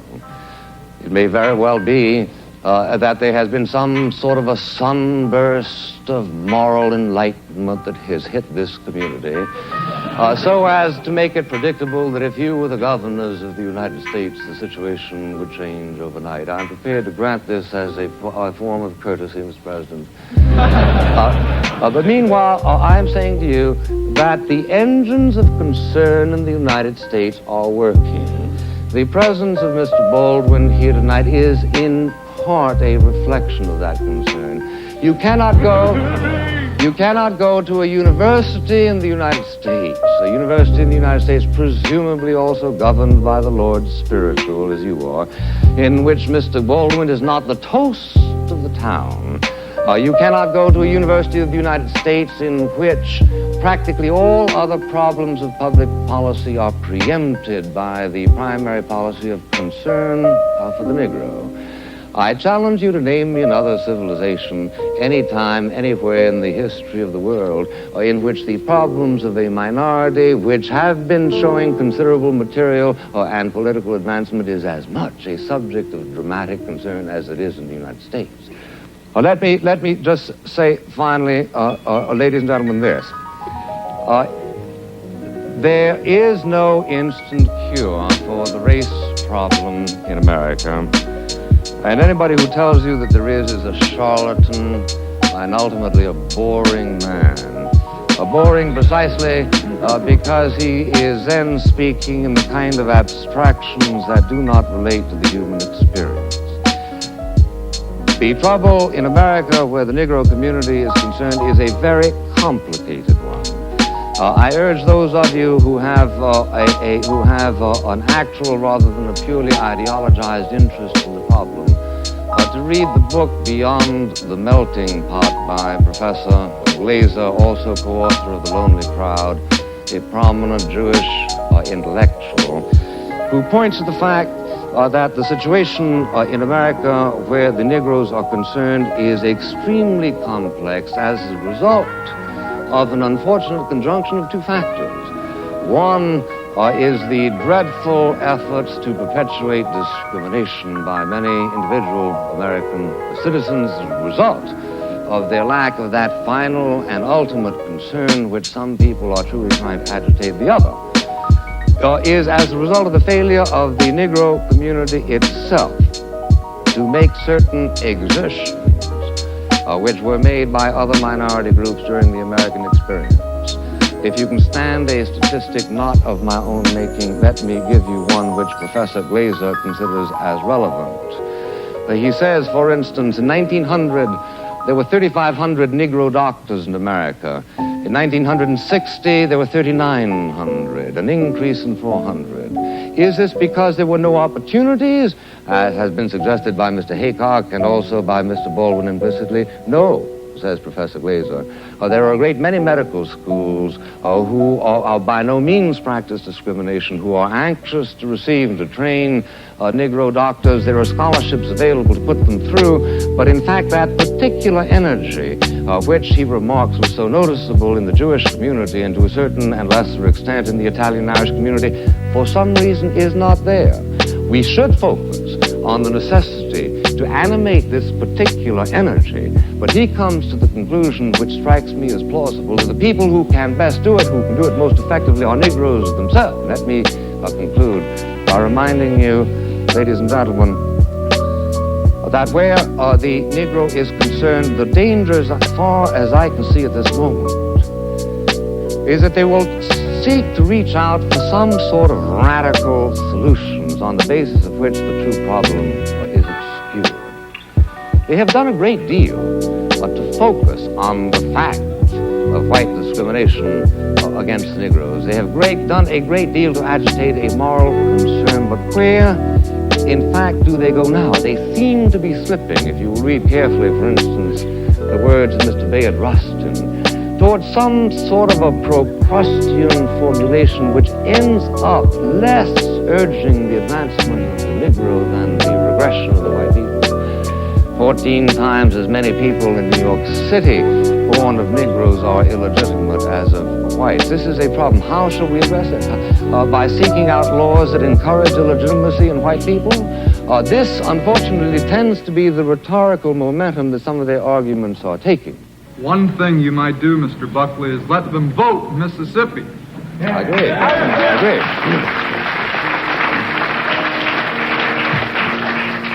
I couldn't agree with you more, and for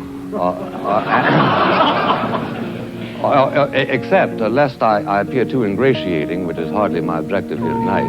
I think actually what is wrong in Mississippi, sir, is not that not enough Negroes are voting, but that too many white people are voting.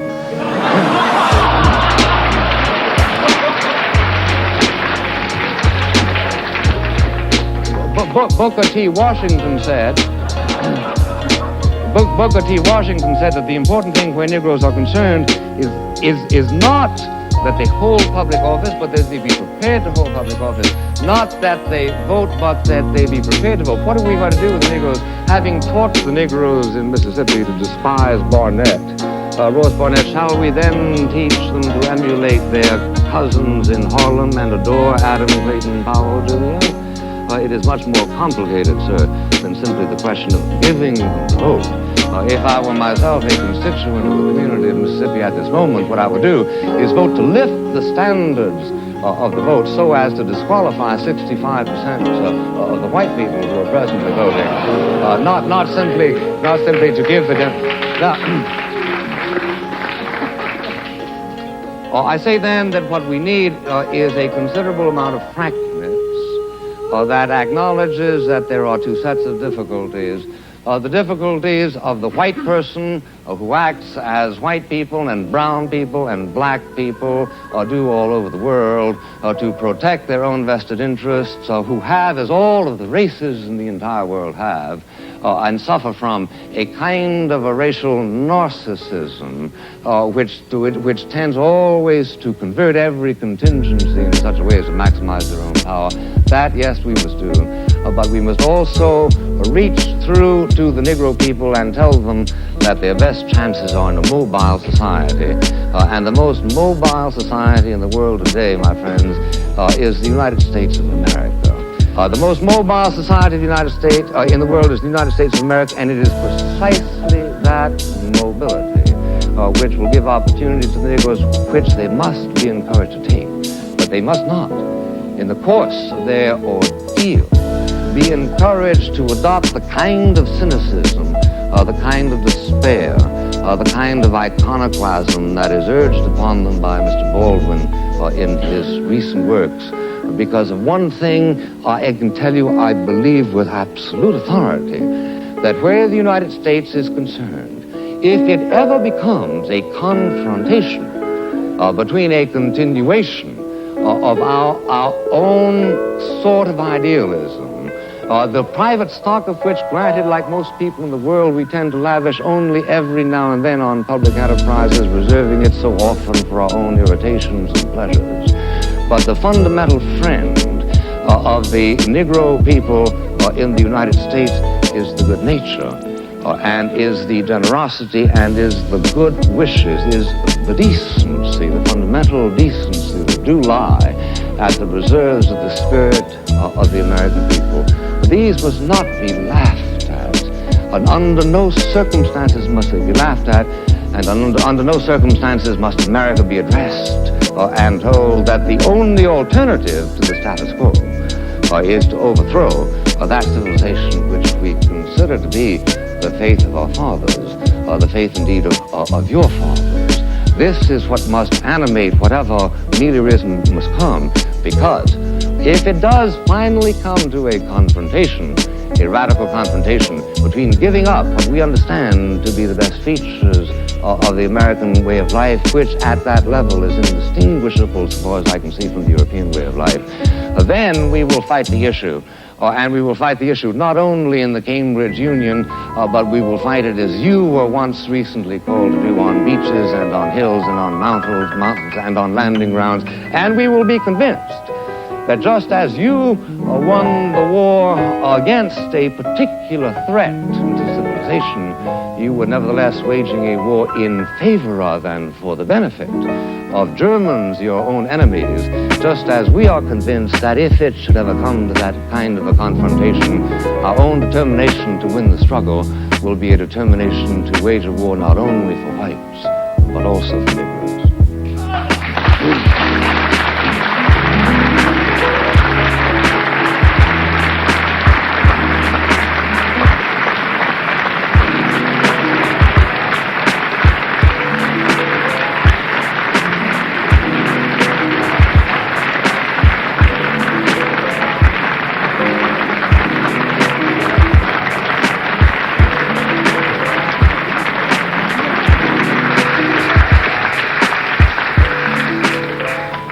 Tellers take their places, please.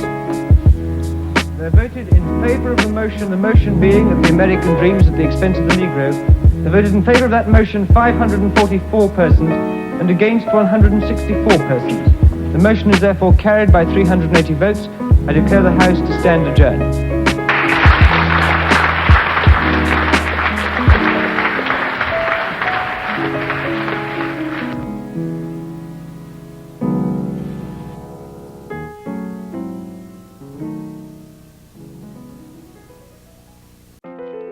Why the South is so panic-stricken, and essentially the country is so panic-stricken about it.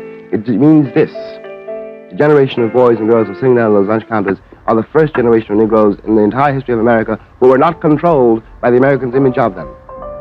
This is why Montgomery is so demoralized, Little Rock is so paralyzed, New Orleans, people are going mad. If you can find anywhere in the deep South, Negroes, the South has been saying for generations, they know the Negro. You would find them in that town. There was not a Negro in that town, really, essentially, who was not working with some white man. There was really no middle class. There were no outside agitators. These people walked. These people terrified. The town is still terrified. So they don't, not even on the obvious level about violence, but if they're not who I thought they were, who are they? What is this image? This is precisely what it's difficult to get down to, but let me try to put it this way. What is he? I don't know what white people see, when they look at a Negro anymore. But I do know very well that I realized when I was very young that whatever he was looking at, it wasn't me. It wasn't me. It was something he was afraid of.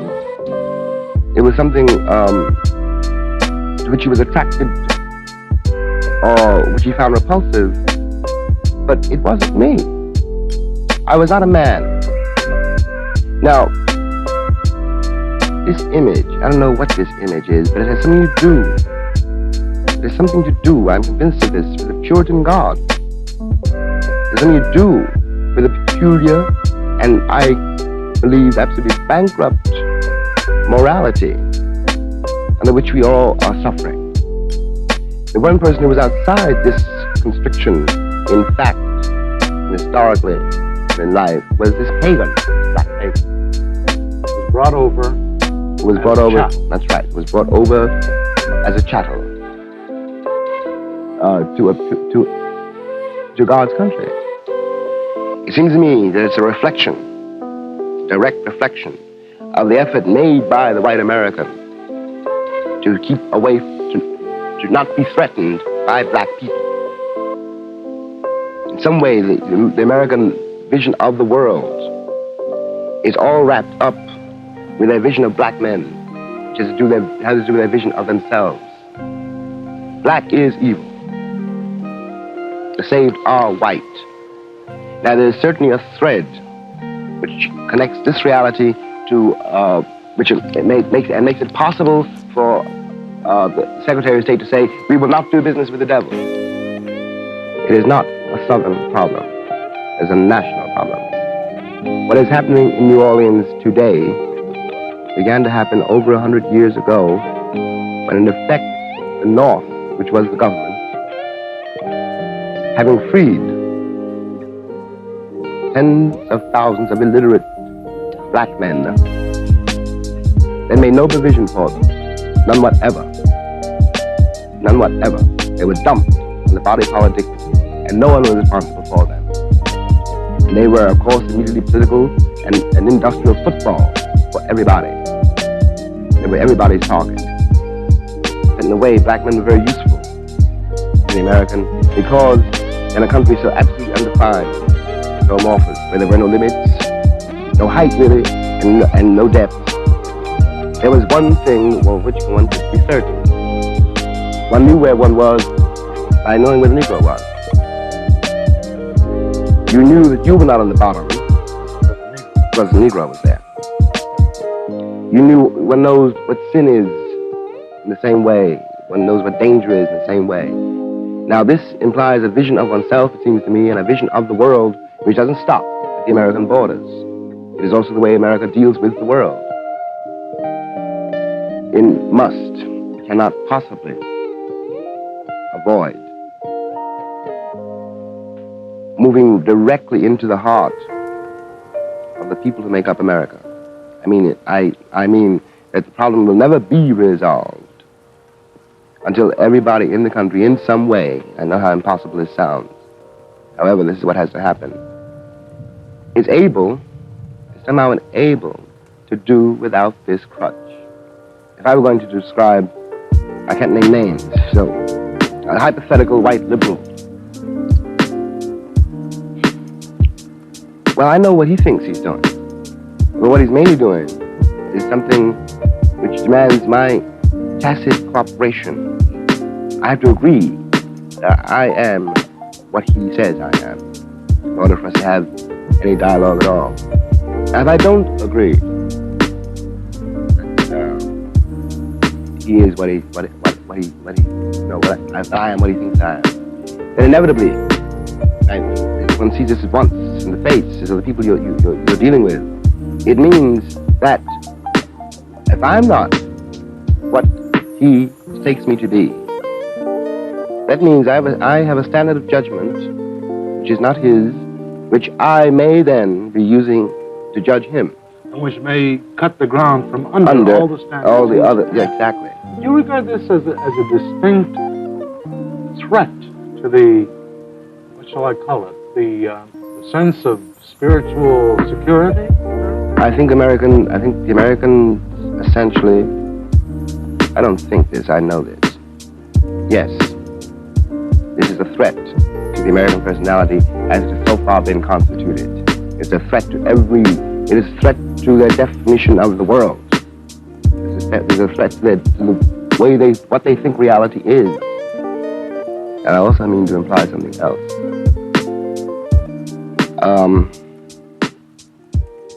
Let me put it personally. It's the safest way to put it.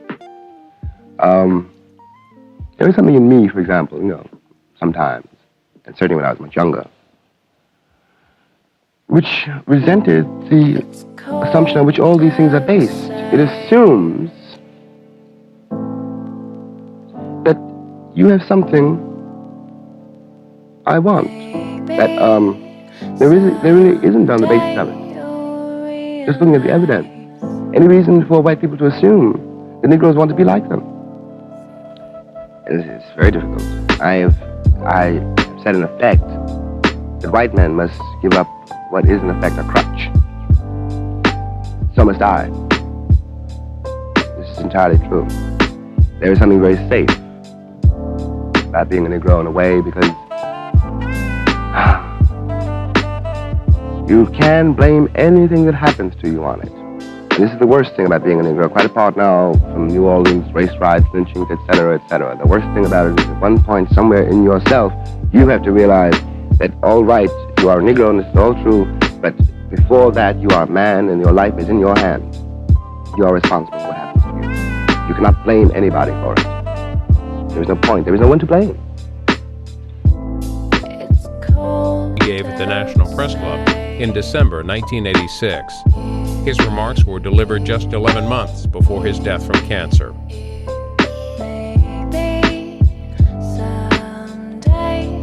And correspondent for the Lowell, Massachusetts Sun.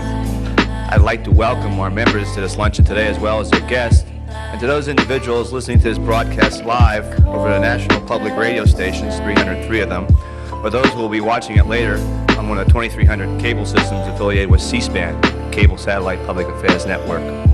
Before going any further with today's luncheon, I would like to remind our members of some upcoming events here. Next Tuesday, December 16th, our luncheon guest will be Senator William J. Fulbright. That'll be the occasion of the 40th anniversary of the Fulbright Scholarship Program. Future speakers also include Nobel Prize-winning economist James Buchanan on January 23rd and Energy Secretary John Harrington on February 19th. I would like to remind those of you in the audience that if you have any questions for our speaker today, and I trust that you will, please write them down on the cards on your table and send them to the front. I will ask as many questions as time permits. I would now like to introduce our guests at the head table. I ask them to please stand when I call out their names briefly, and the audience to withhold their applause until I'm completed. From left is Bernard Shaw of Cable News Network. I don't get any respect. Lena Williams of the New York Times. Adrian Farrell, a writer on foreign affairs and a member of our club speakers committee who organized today's luncheon. Jean-Maurice Ripert of the French Embassy. Randy Allen, Vice President of Pyramid Video and Chairman of the Club Speakers Committee. Dorothy Gilliam of the Washington Post. H. Finley Lewis, the Washington Bureau Chief of the Minneapolis Tribune. And Ernest White of WDCU-FM and Washington Living Magazine.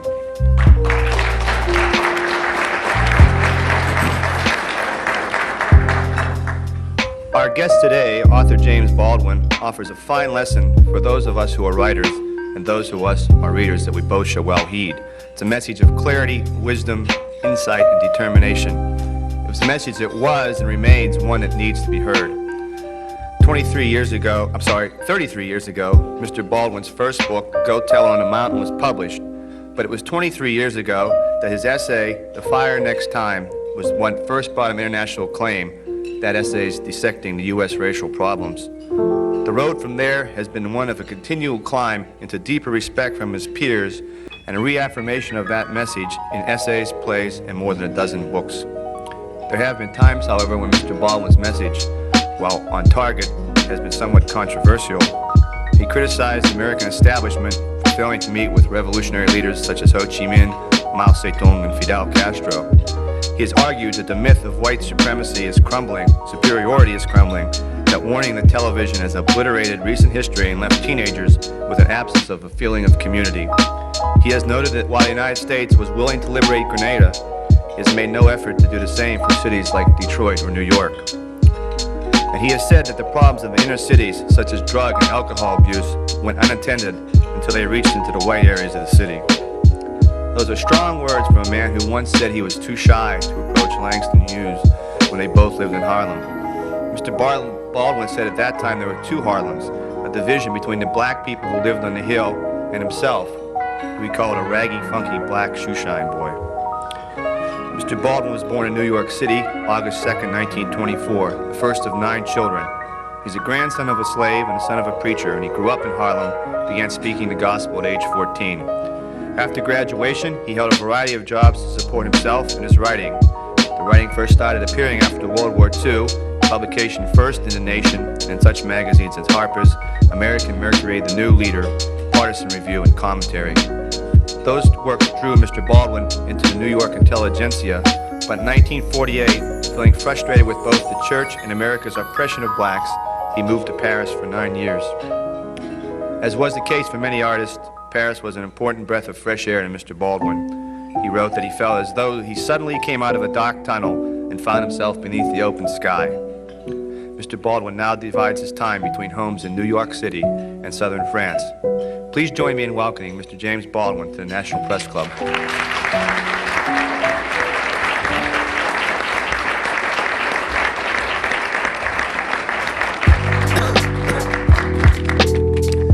Thank you all very much. Good afternoon. I am very pleased to be here. I am a little surprised when I knew I was going to come here. Given my luck, of course, the White House was not in trouble. And now I'm terribly aware of that house on the hill, which is in trouble, which means that we are. And I'm curious, I'm just going to improvise around what's on my mind for a few minutes, and then you will ask me questions, and maybe we can have a kind of rap session. If the White House is in trouble, we are. Now the question is how we got there. And I've some suggestions, purely subjective suggestions coming out of my life. But it seems to me that part of what obsesses me, certainly, is what I call sometimes to myself the view from here. Now that implies a great many things. First of all, I'm speaking as an American citizen. I'm speaking also as the grandson of a slave. I'm speaking as a product and a member of a certain democracy, and as a product and issue of a certain very complex history. Someone who represents a very complex country which insists on being simple-minded. Simplicity, it has occurred to me more than once in my somewhat stormy life. Simplicity is taken to be a great American virtue, along with sincerity. And the result of this is, if you are simple-minded enough, you can become, I didn't want to go that far.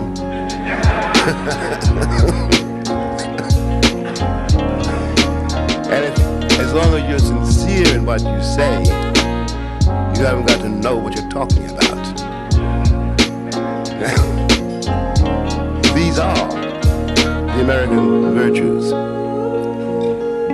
Two of them anyway.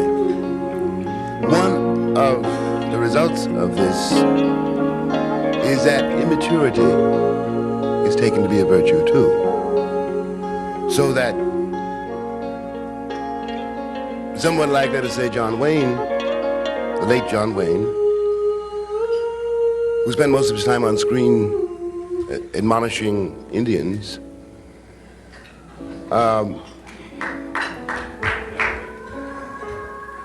was under no necessity to grow up.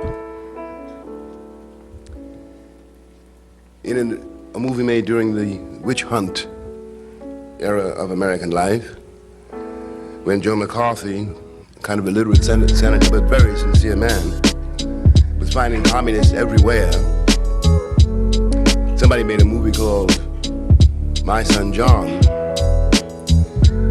which starred, well, I won't bother to talk about the cast, the story of a woman whose son turns out to be a communist defector, and she has to somehow reconcile herself to this and cooperate with the FBI to save her son's soul.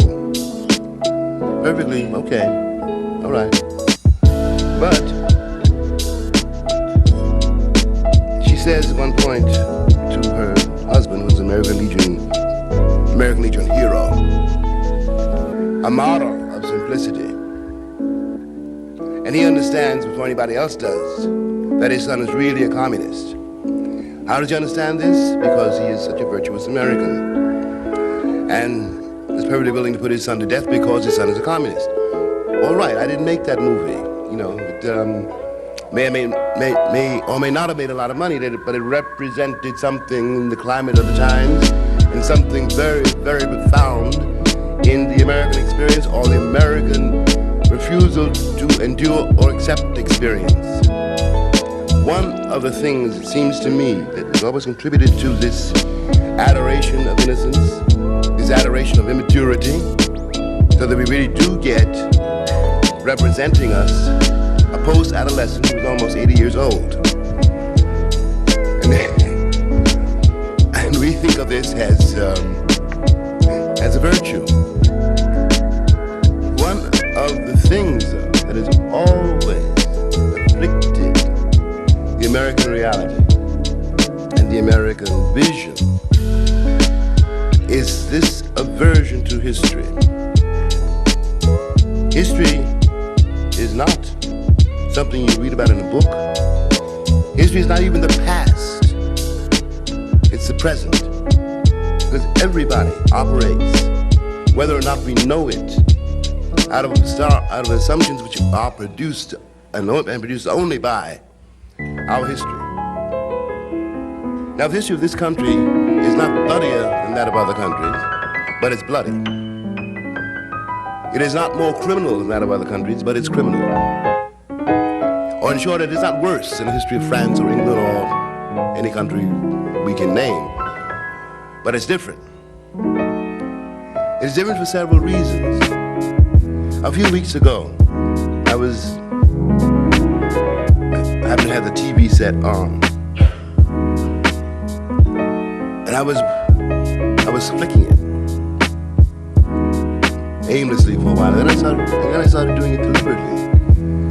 And what was I watching? I was watching a series of images, all of them bloody. Guns, all kinds of weapons, corpses, cowboys and Indians, good guys and bad guys.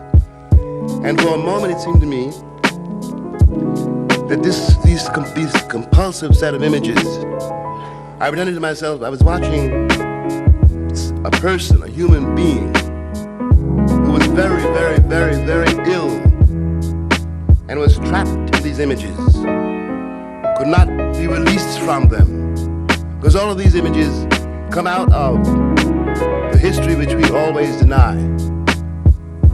It is important to recognize that we did steal the land from the people who were here before us. We stole it.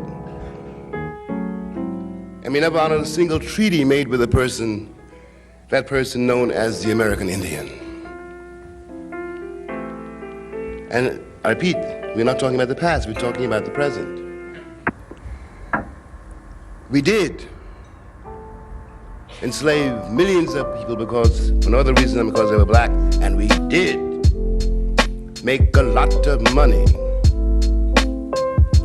out of slave labor. Neither is this uncommon. It is a part of human history. But it is one thing to do something and another to deny it. The doctrine of manifest destiny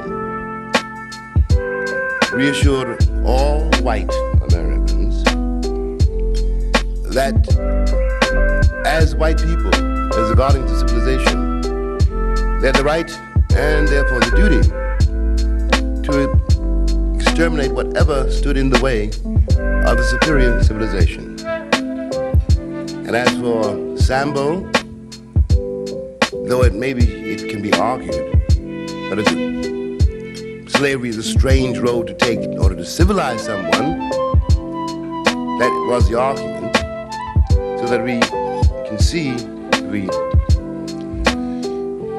examine our legends, that very shortly after I was discovered in Africa, where I was the sometimes noble savage, I was in the twinkling of an eye. After the Middle Passage, I am found on the Metro-Goldwyn-Mayer backlot, singing and dancing. The noble savage now transformed into the happy darky. No one quite knows how this happened. We are living with these myths until today. And it corrupts the view from here. Because part of what has happened is in the effort to deny whence we came, we've had to make up a series of myths about it. And myths cannot replace reality. The reason that the Native American is called Indian, for example, is due to a monumental error on the part of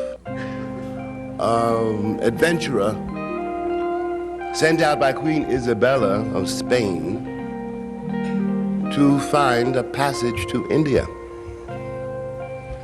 Chris got lost.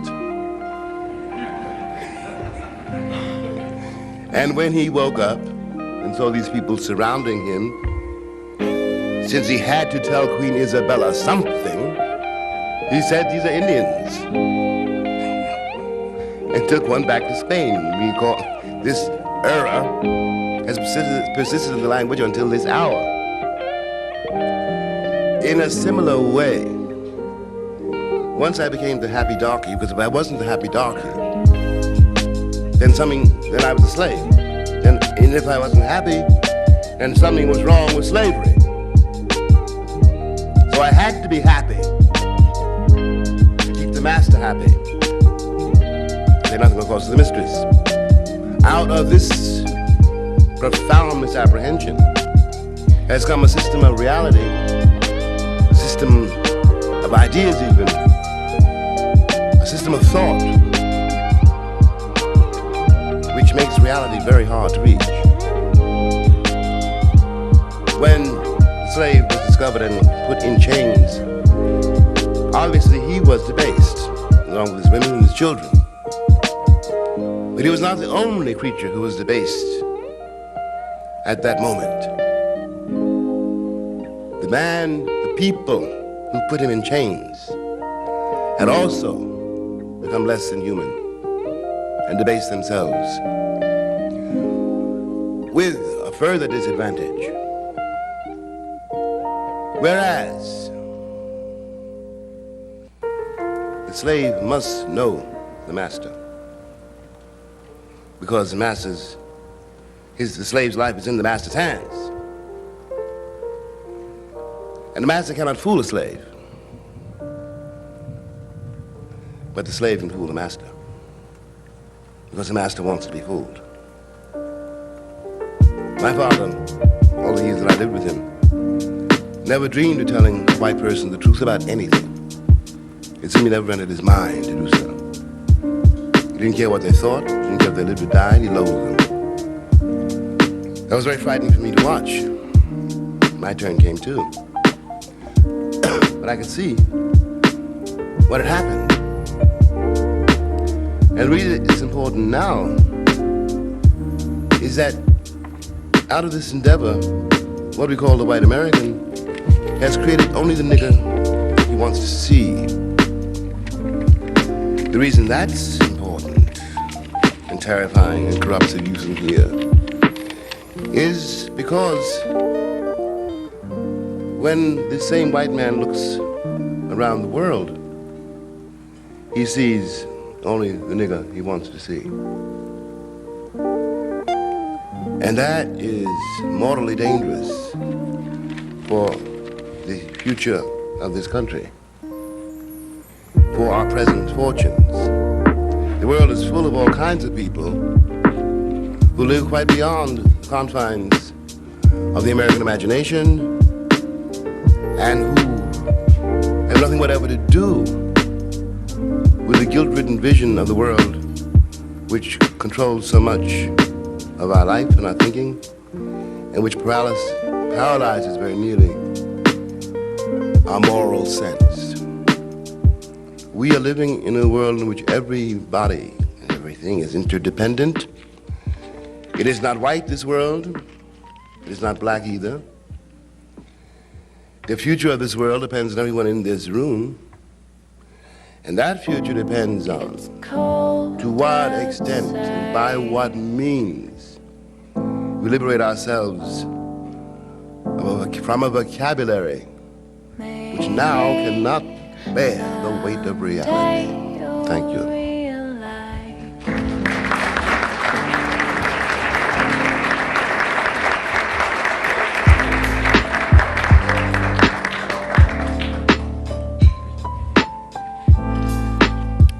Mr. Baldwin, these questions come from the audience. I'll ask as many as I can, as I say. And we have a nice wide variety. There is a movement of brilliant young women writers, Toni Morrison, Alice Walker, others. Could you please comment on the influences, including yourself, that have produced this movement? That's by no means an easy question, is it? Partly because I know all those ladies and they're friends of mine. And I'm always a little frightened because I'm afraid to leave somebody out. But anyway, I know them all. I'm not sure I can answer your question.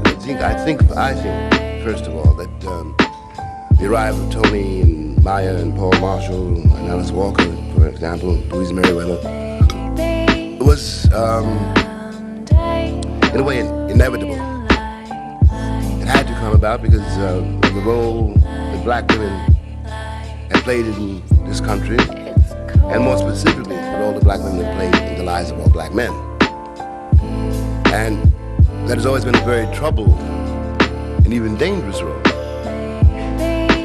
because of the position of the black man in this republic, which makes the situation of black women who have got to respect their fathers and find a way to protect their sons and their lovers without emasculating them. It is time that she began to tell something of that story.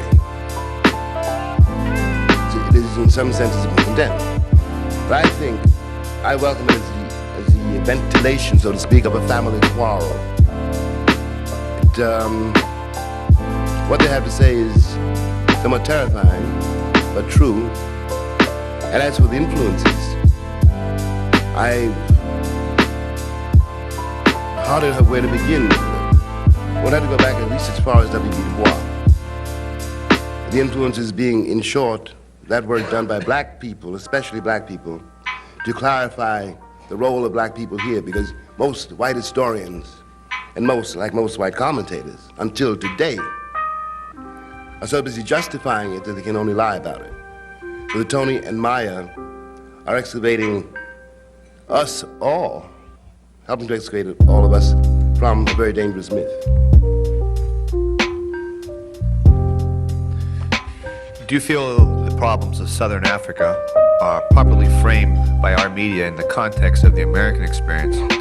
Or should these African issues be examined more closely in their own African context? Well, I think that the American vision of Africa has got to be compulsively defensive. South Africa implicates everyone in this room. It brings into question, or it reveals, the real meaning of the civilizing mission. Because that's how Africa was civilized. What we're watching in Soweto and Johannesburg is the process. No matter how one might want to pretty it up, no matter what Hollywood has told us. The African context in which it should be examined, of course, scarcely exists in the American imagination. And one of the reasons for that is that it brings into focus in the uneasy American imagination the real role of black people in this country in the uneasy American imagination. The truth being, as concerns the presence of black people here, that in the generality, white people have never accepted the real meaning of it and are unable to imagine, even though it is absolutely true, that this is not and never has been and never can be a white country. We have been here together too long.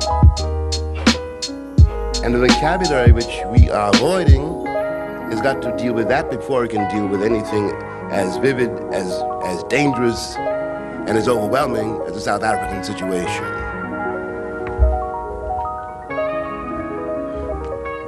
Here's a related question, sir, that perhaps you can answer. Do you think that this administration, and I assume the questioner means the Reagan administration, has a different attitude toward the black population in South Africa and is concerned about the nationalists in Nicaragua? If so, is this racial?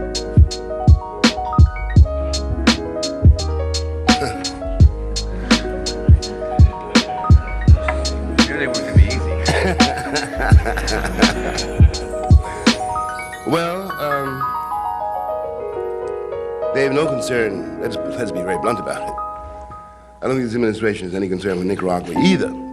It has a concern with what it takes to be its interest. What strikes me is that both Nicaragua and South Africa are expected to remain the pawns of the so-called free world forever. Of course, we are against the freedom, South African black freedom, because it means communism, or that's what people say. But we're against freedom in Nicaragua for the same reason. And we have not the remotest notion of what we're talking about in either case. Period. And it is racial.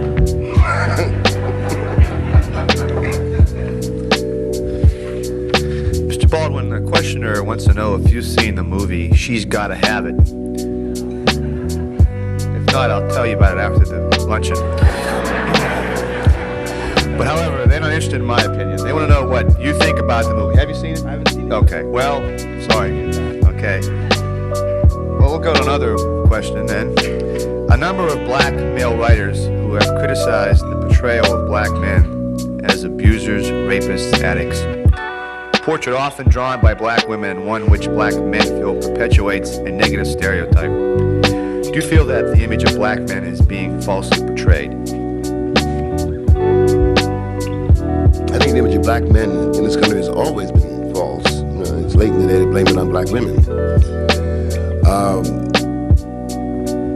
The color purple is, of course, the most controversial of these books or movies. And the only way I can answer that question is to say that Well, the movie I thought the movie was awful, really.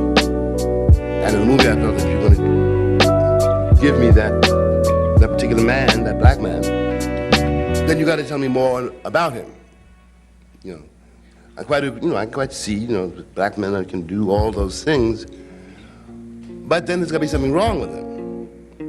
And you'd have to let me know something more than the catalog of this man's brutality. If he were white, then he would be, Paul Newman were playing that cat. You realize he was very, very sick, and he'd have all your sympathy. You'd hope he'd get well. But the black image is very, very different. All you got to do in order to do that is be black.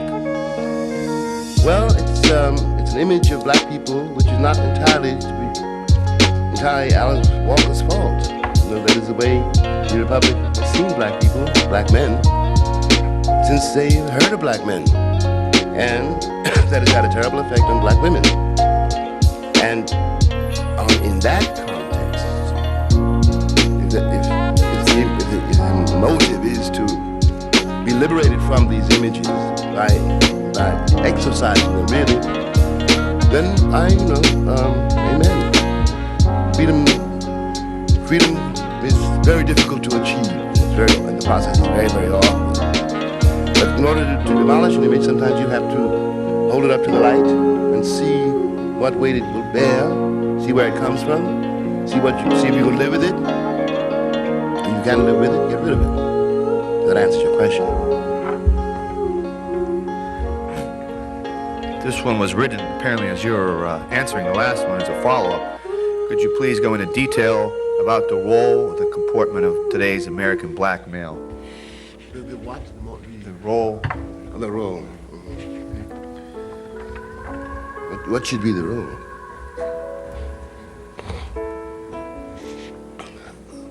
Well, I have to say something a little difficult, going back into my own history and black history. What should be the role of the comportment of today's American? One of the difficulties about being a black man in this country has always been the difficulty of being a white man, because it is assumed so profoundly that no one has ever questioned it, I think. That the black man wants to be a white man. White men, as I've observed, are not sure they want to be white. It's got to be exhausting.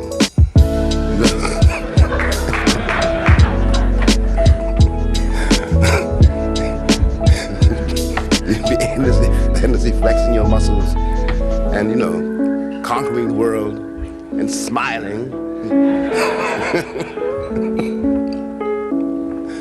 And, wears white people out. Furthermore, black people are always, in the presence of white people, you're watching an imitation.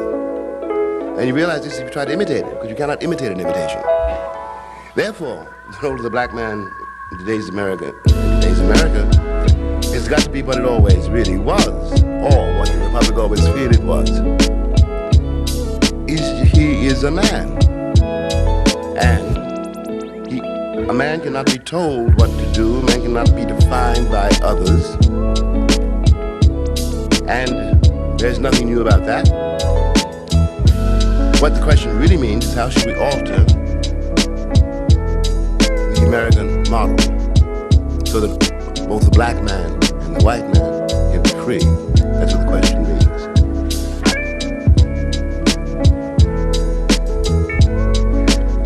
I apologize to the person who wrote this because I'm having trouble reading it, so I'll get through it as well as I can. You talk about facing reality, at least by white America. Don't you think it's time for black America to realize that a great deal of its problems are trying to blame them on the past in white America?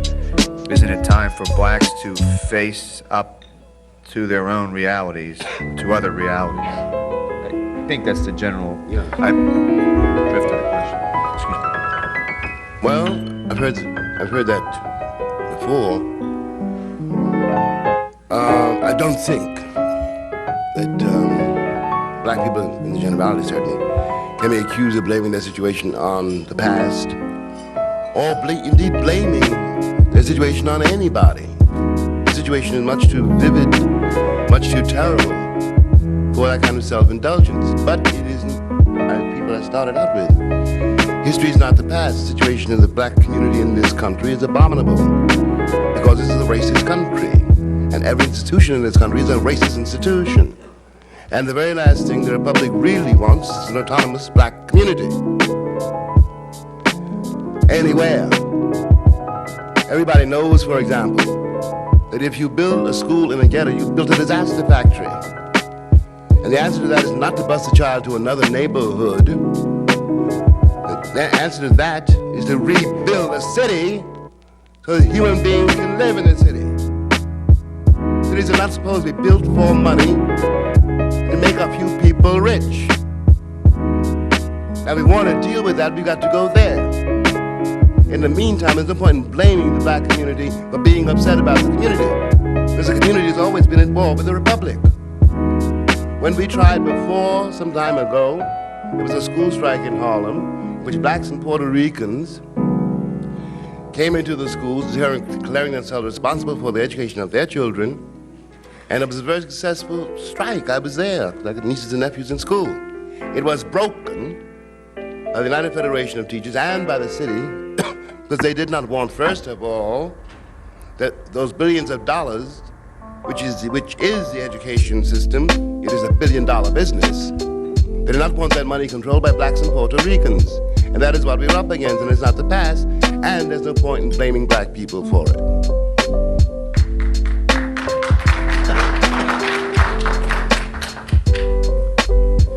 A few questions here that are related on a somewhat different topic. Why did you choose France as your residence, or one of your residences? Do you consider yourself an exile or an expatriate? How would you compare the French attitude toward blacks with that of America, or is there as much racism in France as here in the States? I went to France in 1948 when I was quite young. I went there with $40, no French, no one-way ticket. Or in other words, I was getting out of here. I didn't so much go to Paris as leave New York. And the reason I left New York was because I knew that one fine Tuesday, somebody's going to call me nigger just once too often, and somebody was going to die. And I didn't care which one of us it was. So I split. I didn't know what was going to happen to me in Paris, but I knew what was going to happen to me here. I grew up in Paris in a way, and then I came back. In a sense, one could say that my life in Paris prepared me to go south. Because I would never have gone south if I'd stayed here. I wouldn't have been, if I'd stayed alive, I'd have been a junkie or a prisoner. I'd have been in no state to go to Montgomery, Alabama. As for, I don't consider myself an expatriate. I don't consider myself an exile. I stayed away long enough to grow up, as I put it. And now I'm a commuter, I suppose. And the doctrine of white supremacy, which is what I mean by racism, comes out of the so-called old world. It wasn't born in America, it was brought here. And when I first went to Paris, or to Europe, the French above all could always say, French first of all could say, you must be very happy to be here, but we don't treat Negroes the way you're treated in the States. And we're not racist like the Americans are. Well, I looked around me, and I could see that the reason that they could be so tolerant, as they thought, was because they didn't have any niggas in Paris.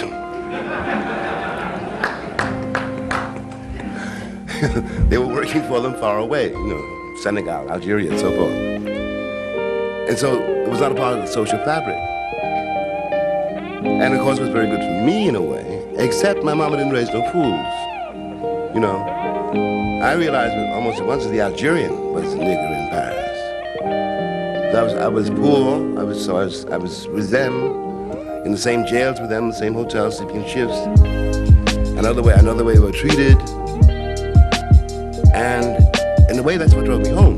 because I could see what was happening in my country was the same thing that was happening in France. And since I was not French, couldn't do anything there, I came home because I didn't want to duck it. Now the doctrine of white supremacy, which seemed to have affected Europe-less cities of Europe, London, Paris, Belgium, Berlin, it's come back to Europe. And the same thing is going on in the European cities as is going on in the American cities. For the same reason. How would you compare the artistic and creative climate in France to that in the United States? Well, I guess the fairest thing to say is that the European experience, let's put it that way, is old enough for them to they're not afraid of artists. Now, this doesn't mean they love them or that they respect them. They just know that every once in a while somebody like that is bound to come along, so they tolerate it. And if you live long enough, or if you are safely dead, they build a statue to you. In the meantime, you're on your own. Thanks.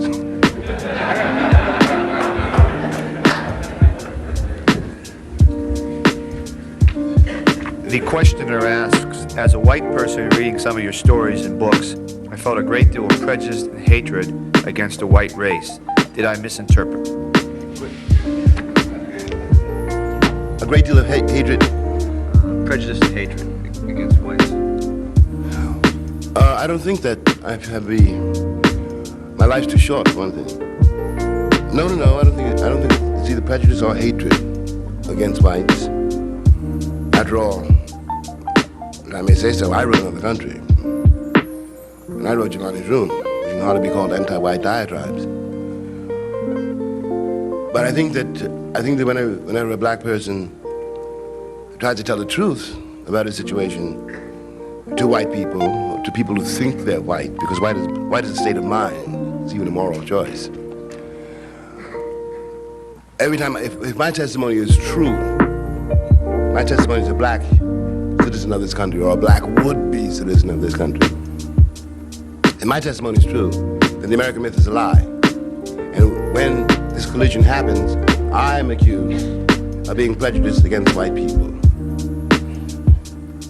I have better sense and don't have that much time. I don't have some white person locked up in my skull, walking around me every day and every hour.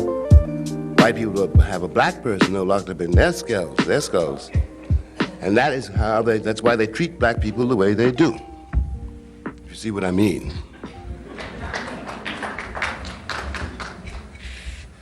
There's several questions here. You can choose which one you want to answer. They generally deal on the same broad topic. How would you assess the state of race relations in America today? How much change do you see since the fire next time? What are the true issues before American civil rights leaders today? Are any false, and so on? You'll see them all here.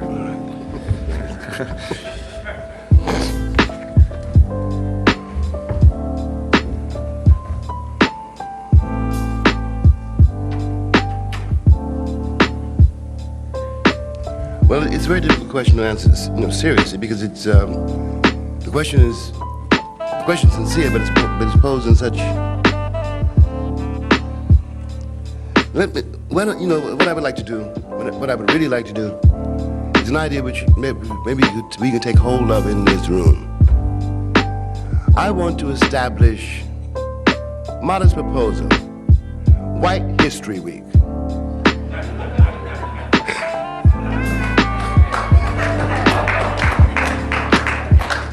Because the answer to these questions is not to be found in me, but in that history which produces these questions. It's late in the day to be talking about race relations. What are you talking about? And if as long as we have race relations, how can they deteriorate or improve? I am not a race, and neither are you.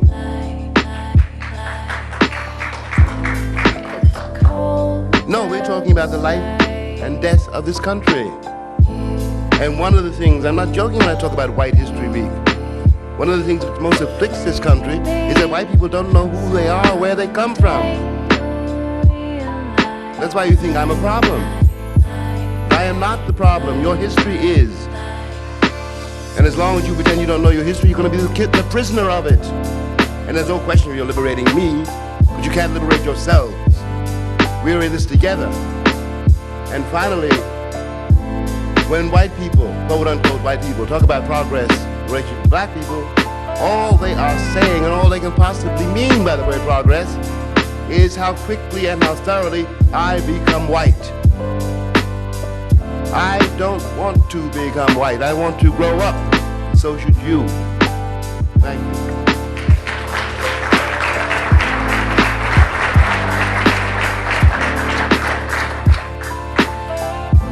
With the deaths of Malcolm X and Reverend King in the 1960s, Black America lost its most activist and disobedient leaders. With the shift of black emphasis to politics in corporate America, is this a positive change in the right direction?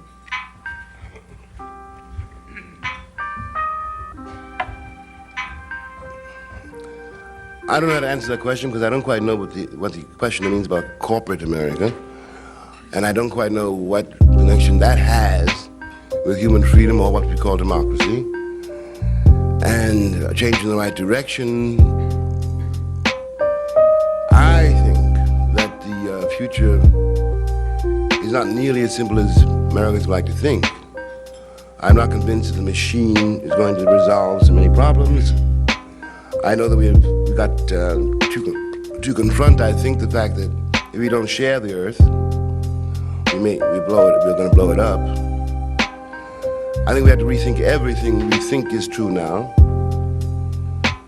because it's not going to be true tomorrow. The question supposes a future which is more or less coherent and which is safe. But in fact, the moral choice we have yet to make does not guarantee that anyone in this room has a future. And the only way we can accommodate ourselves to that is to rethink and recreate our vocabulary, which includes the human race. We are all in this room at the mercy of, whether or not we know it, the European vision of the world. And that vision is obsolete.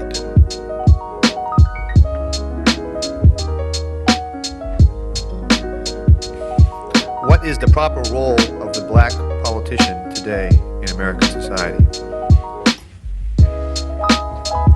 I think that the proper role of the black politician in American society is to do what some people in fact are doing, which is to resist the definitions, to instruct, and to attempt to liberate the children, who are the most crucial issue, and to have the courage to contest the American reality.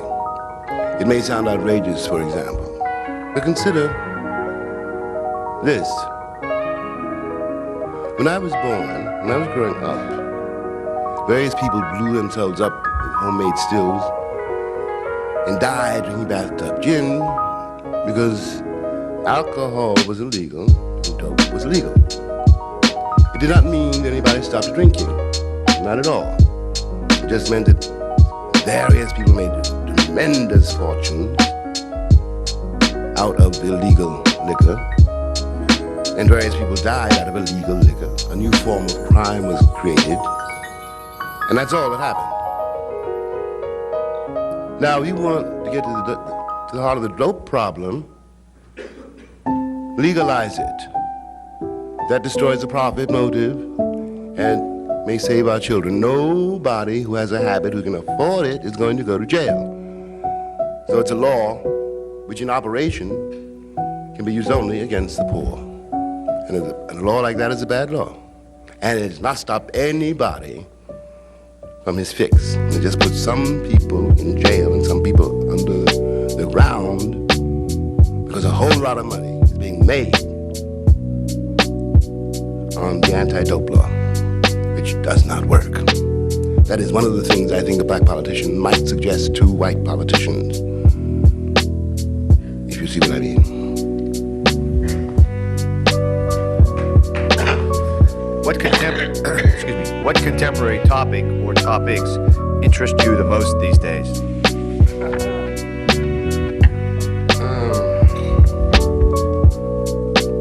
I think I'm really beginning to be obsessed with the future of the young, because we, the elders, are responsible for that. And I myself, I think, I learn a lot from young people, because young people are unlike people my age. In the generality, I was on the road really, to find out if it was true what people were telling me, that the youth of America had become hopelessly apathetic and middle-aged and dead. There are a great many things in the people I met, I've been on the road for a year, but none of those things. The truth, I think, is that their elders have betrayed them by throwing Jaguars at them, and TV sets, and other kind of paraphernalia, instead of trying to teach them, instead of trying to raise them, instead of loving them, and that they've been abandoned to the dream of safety. And children, unlike their elders, are not very easily fooled. That's what fascinates me today. Would you please comment on Solyinka and the Nobel Prize awarded to him in 1986? Was that a political act? Well, on one level, certainly, it's a political act. A concession, perhaps, even. On the other hand, Solyinka deserves it. It's a political gesture. It will not have the effect of whatever the Academy might have hoped. But it is a symptom of what has to become. You see, the question is impossible to answer, because the suggestion is that the politics of tomorrow is like the politics of today, and it ain't gonna it's not gonna be that way. No one in this room now really knows what a political gesture really means, because no one is able to envision the future it's meant to bring about. That makes sense to you.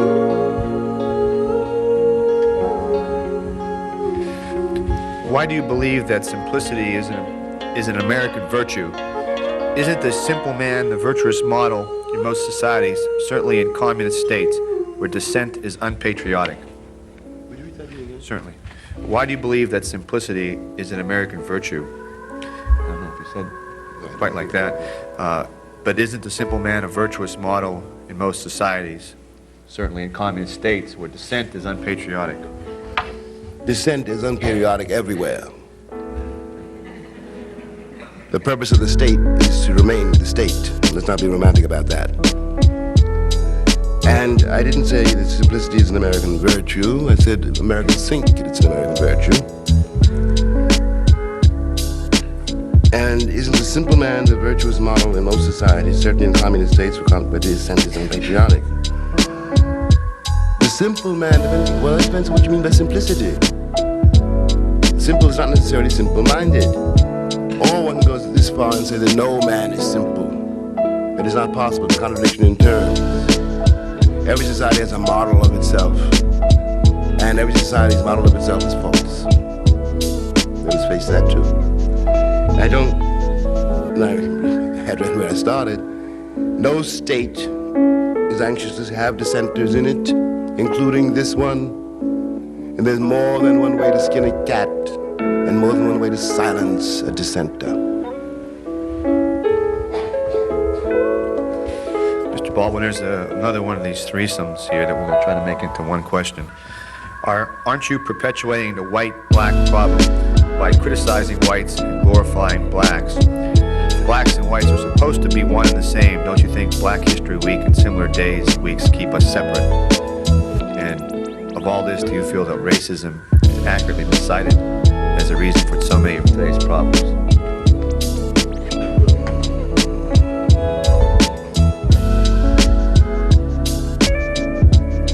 Well, I'll take the middle question first.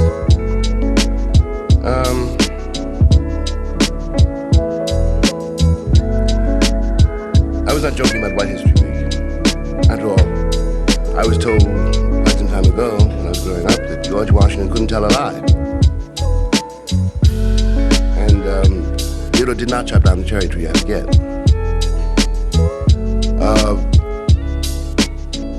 I'm serious about that. White Americans really do not know their history. And that's one of the reasons they're in trouble. And when I suggest White History Week, I'm not really just making a parody of Black History Week, but I'm suggesting that the truth about this country is buried in the myths that white people have about themselves. And these myths have to be excavated, can only be excavated by white people. Or, in other words, I may know this history, the history of this country, better than whatever teacher is trying to teach my child. Because it's in my interest to understand it in order to be liberated from it. Most white Americans cling to the idea of their being white, and, because they don't want to find out what else they might be. But if I know that I have black and white ancestors, so and no one in this country can prove they're white, no one would dare to try to prove that. And I'm not trying to glorify black people or denigrate white people. I'm trying to point out that we are, whether we like it or not, connected, and that a connection should be our triumph and our glory instead of our shame.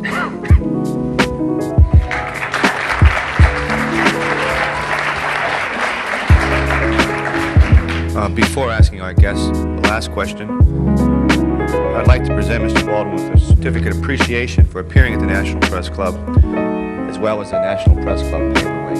Oh, thank you.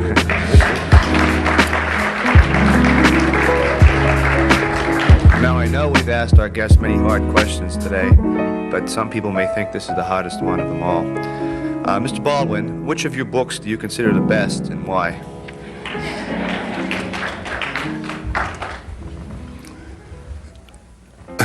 I think every writer, well, I'll be honest as I can be, I think every writer has two answers to that question. And the first answer is the next one. It's true. And if I have a favorite, if any author has a favorite among the books he's published, he's always a little bit afraid to say so, but I'm going to take a chance. And the reason that the author has a favorite book very often is because the book was so badly treated. It's like having a bad, a child of yours badly treated unjustly, you shouldn't have treated him that way. And the novel I'm thinking about, which is so badly treated, is Tell Me How Long the Train's Been Gone. Thanks.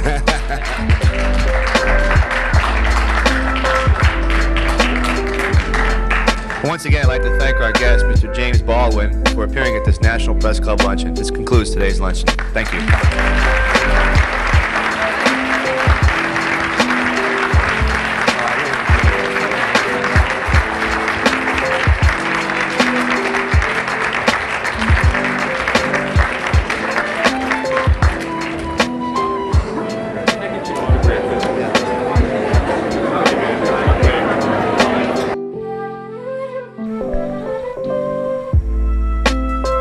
Well, I know this.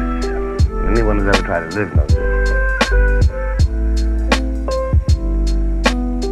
So what you say about somebody else, anybody else, reveals you. What I think of you as being is dictated by my own necessity, my own psychology, my own fears and desires. I'm not describing you when I talk about you. I'm describing me. Now here in this country we've got something called a nigger. It doesn't in such terms, I beg you to remark, exist in any other country in the world. We have invented the nigger. I didn't invent him.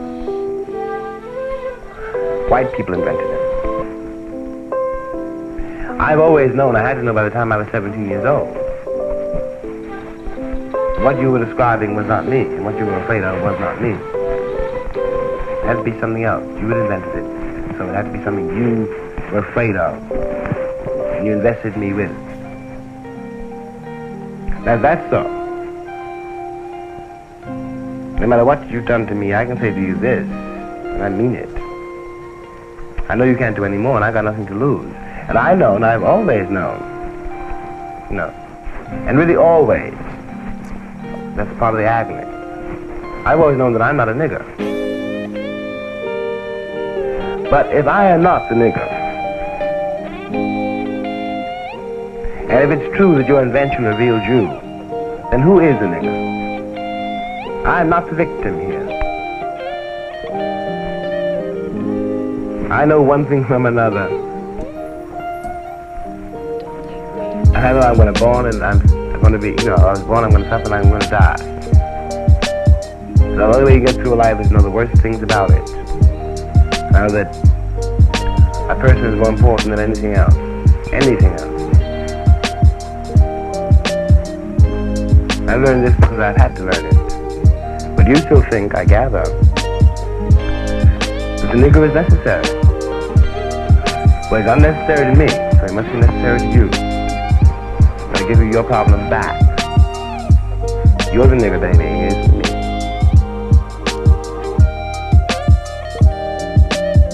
Take This Hammer, filmed with James Baldwin in the spring of 1963, was produced for National Educational Television by the KQED Film Unit, San Francisco.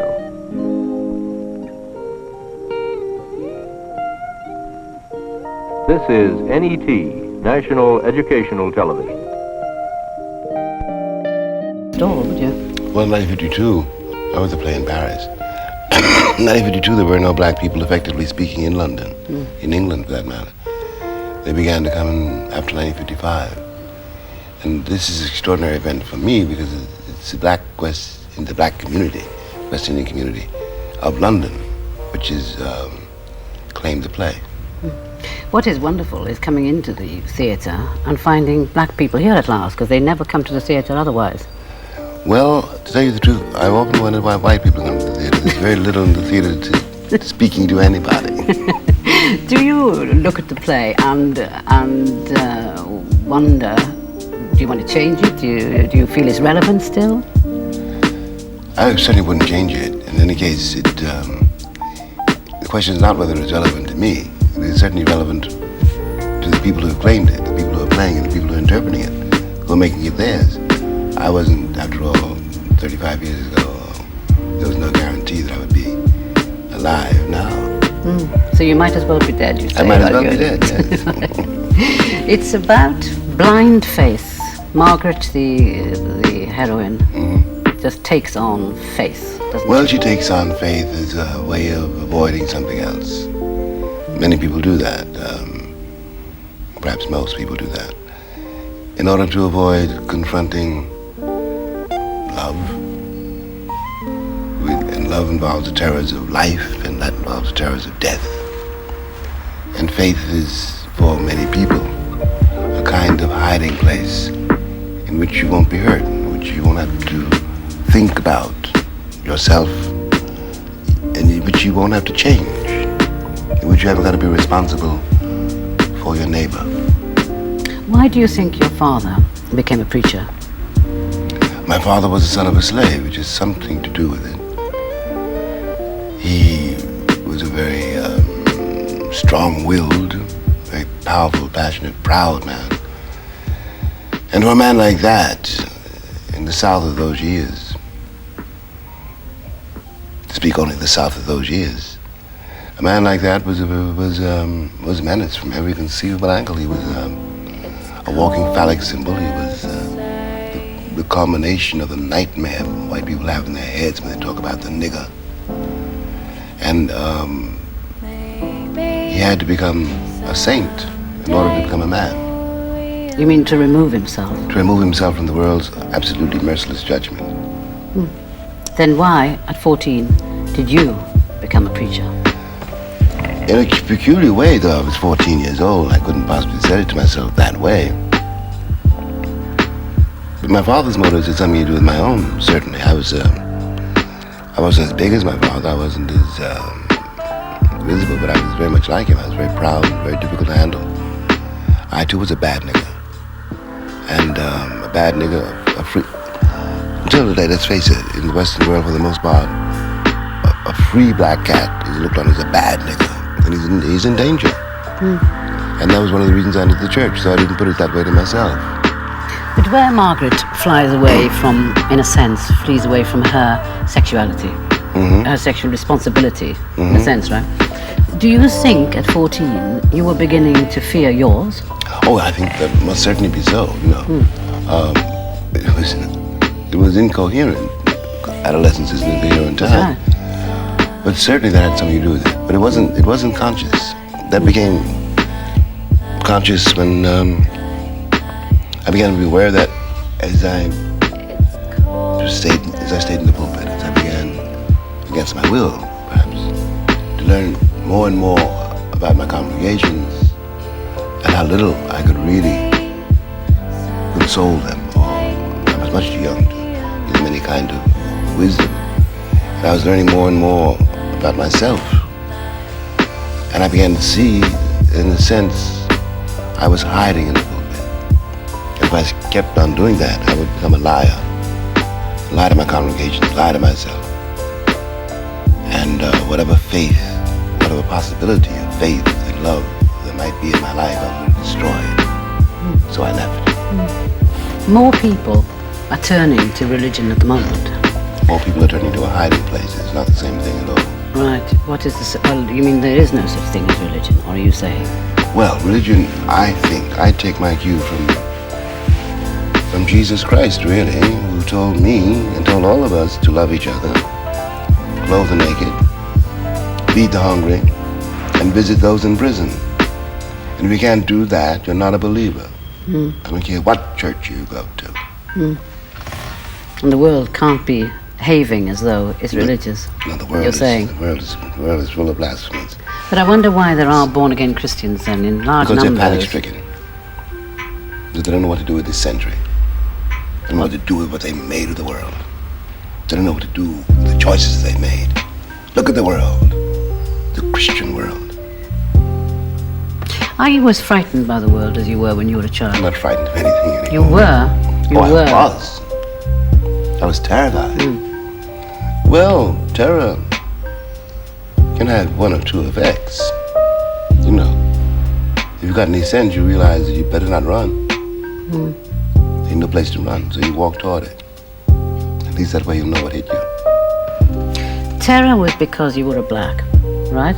Terror was not because I was black. It was because I was despised. By the whites? Yes. As a black, right. Now, but one thing that recurs in a lot of your writing is a feeling of this person, James Baldwin, feeling lonely. Oh, that's universal. And right, that's not to do with color, is No, it? that's born, like, I interviewed somebody recently, a woman who said, loneliness is when I had a recurring dream, and I still have it, of being in the world with nobody else in sight, no living thing, no grass, no tree, just me. The song says... And it's terrified her all her life. Well, we have a song which says, images down in the valley, where I couldn't hear nobody pray.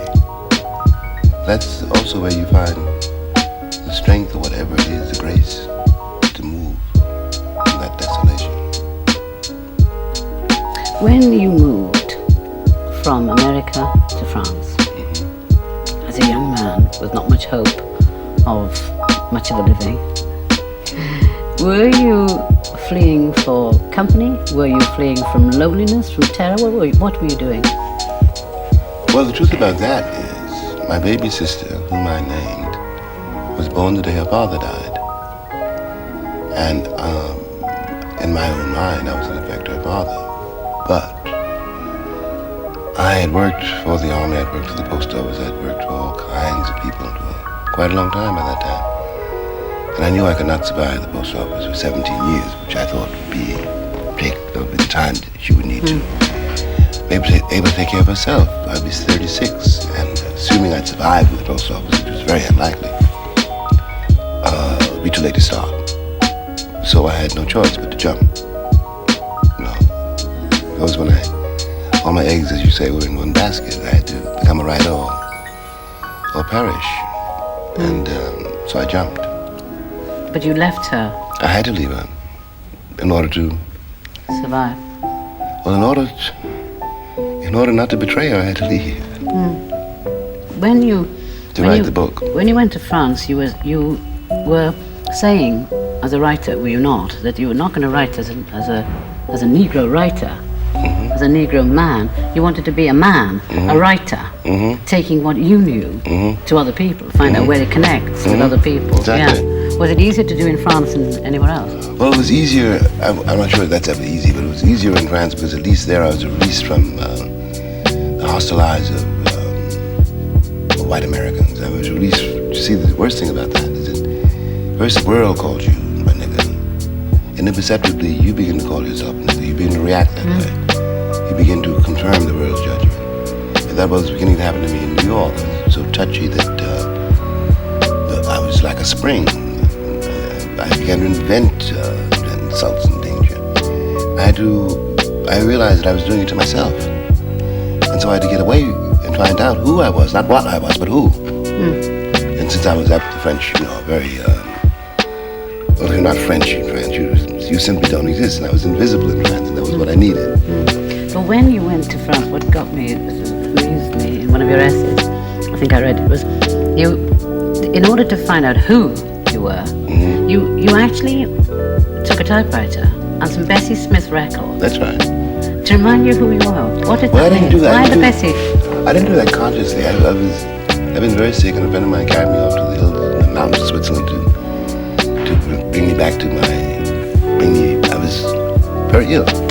And I carried the 2 records with me in the typewriter because I was working on Mountain. I've been working on Mountain at that time for almost 10 years.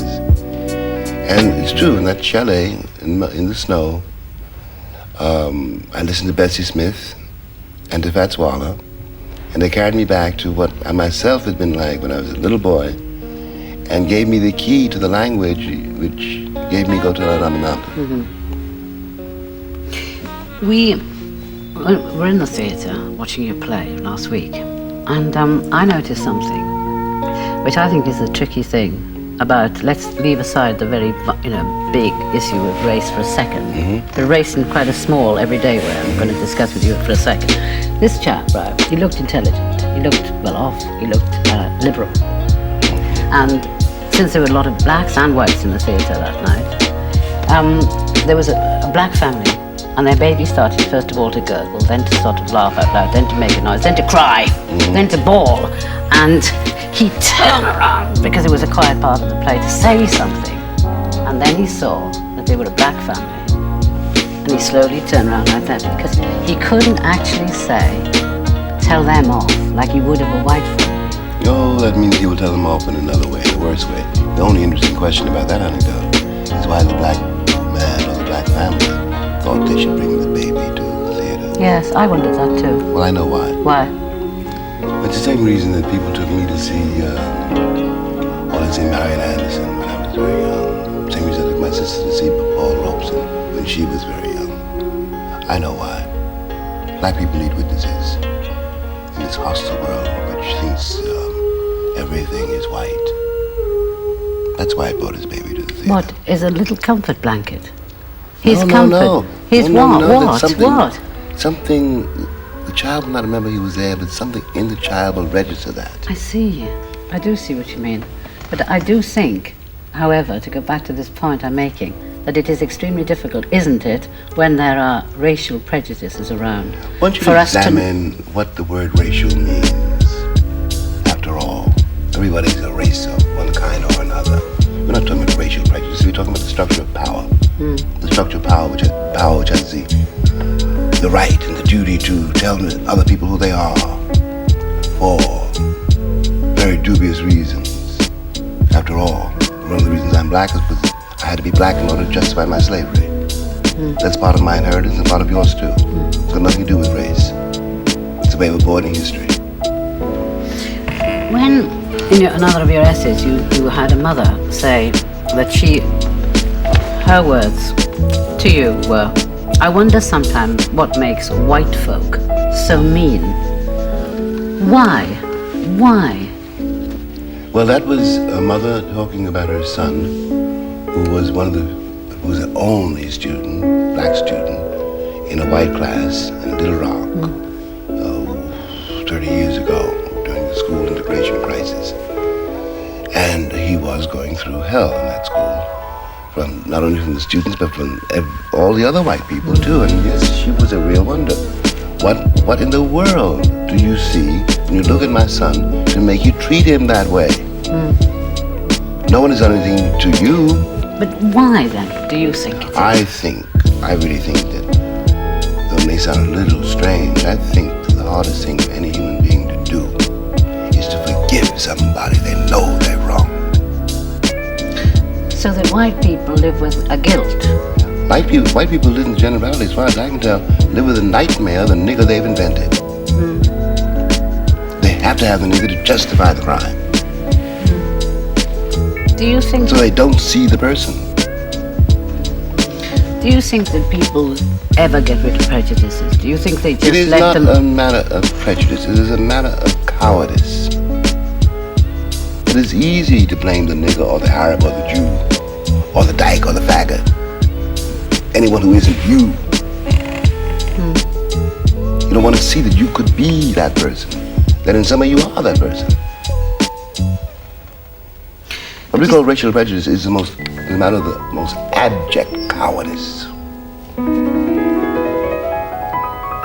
It's cowardly, all right. That's for certain. But I mean, what is it that makes people frightened? Because to be a coward is to be frightened. But what you see in other people, whatever you see in other people, is what you see in your mirror. And what you try to do is isolate whatever it is you see in that other person, which is you. Everybody knows, for example, if you listen, or every writer knows, if you listen to me or I listen to you, no matter what I'm saying, no matter what I may be describing, I'm describing myself. There's a prejudice that at one time was against homosexuals. At one time? Yeah, hold on. When it was a criminal offense, even. Then that's got removed. The law. And people started to appear to accept. Back it comes again now because of AIDS. It never went anywhere. It never went anywhere. People's attitudes don't change because the law changes. I know that. And the homosexual question is is like what we call the racial question. Nobody, no man and no woman, is precisely what they think they are.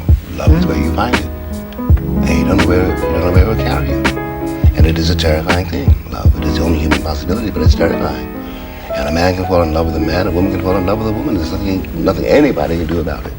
It's not in the province of the law. There's nothing you do with the church. And if you lie about that, you lie about everything. And no one has a right to try to tell another human being whom he or she can or should love. But when you wrote Giovanni's Room a long time ago, that was quite a brave book to bring out, wasn't it? It was about love, but it was about homosexual, but it was about love. But you deliberately put in homosexual love, presumably. Well, the boy is in the middle. It's not so much about homosexuality at all. It's about what happens to you if you can't love anybody. It doesn't make any difference whether you can't love a woman, can't love a man. If you can't love anybody, you're dangerous. Because you have no way of learning humility. No way of learning that other people suffer. And no way of learning how to use your suffering and theirs to get from one place to another. In short, you feel the human responsibility, which is to love each other. Are you still in despair about the world? I never have been in despair about the world. I'm enraged. Enraged, all right. But I don't think I'm in despair. I can't afford despair. I can't tell my nephew, my niece. You can't tell the children. There's no hope. I suppose I'm wondering whether we're more materialistic, more selfish. I don't know more.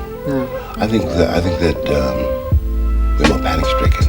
I think that I walk through these cities, the cities of the Western world, London, New York, and sometimes it resembles the most poverty-stricken cities of the East. There's been a breakdown, a betrayal of the social contract in Western life. And people are grabbing for things and holding on to what they think they can get and stepping all over their neighbors because they are panic-stricken. What, comforting themselves with material things? Are Yes, you but saying when in people, simple... yes, when people do that, they are reacting to something is beginning to crack. People hoard all this because they don't have anything else, but they don't really believe in it, and they kill to get it.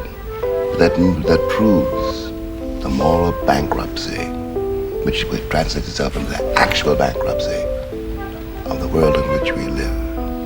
We've yet to understand that if I am starving, you are in danger. When people think that my danger makes them safe, they're in trouble. It is clear to me, it's clear to many, that what we call the political vocabulary of this age cannot serve the needs of this age. That we will have to find a way to get beyond our crippling habits. This is not the 19th century. Queen Victoria is long, long dead, and Europe is no longer the center of the world. Well, thank you for being the center of my world for a while today. James Baldwin. Thank you very much. James Baldwin, who died on Monday.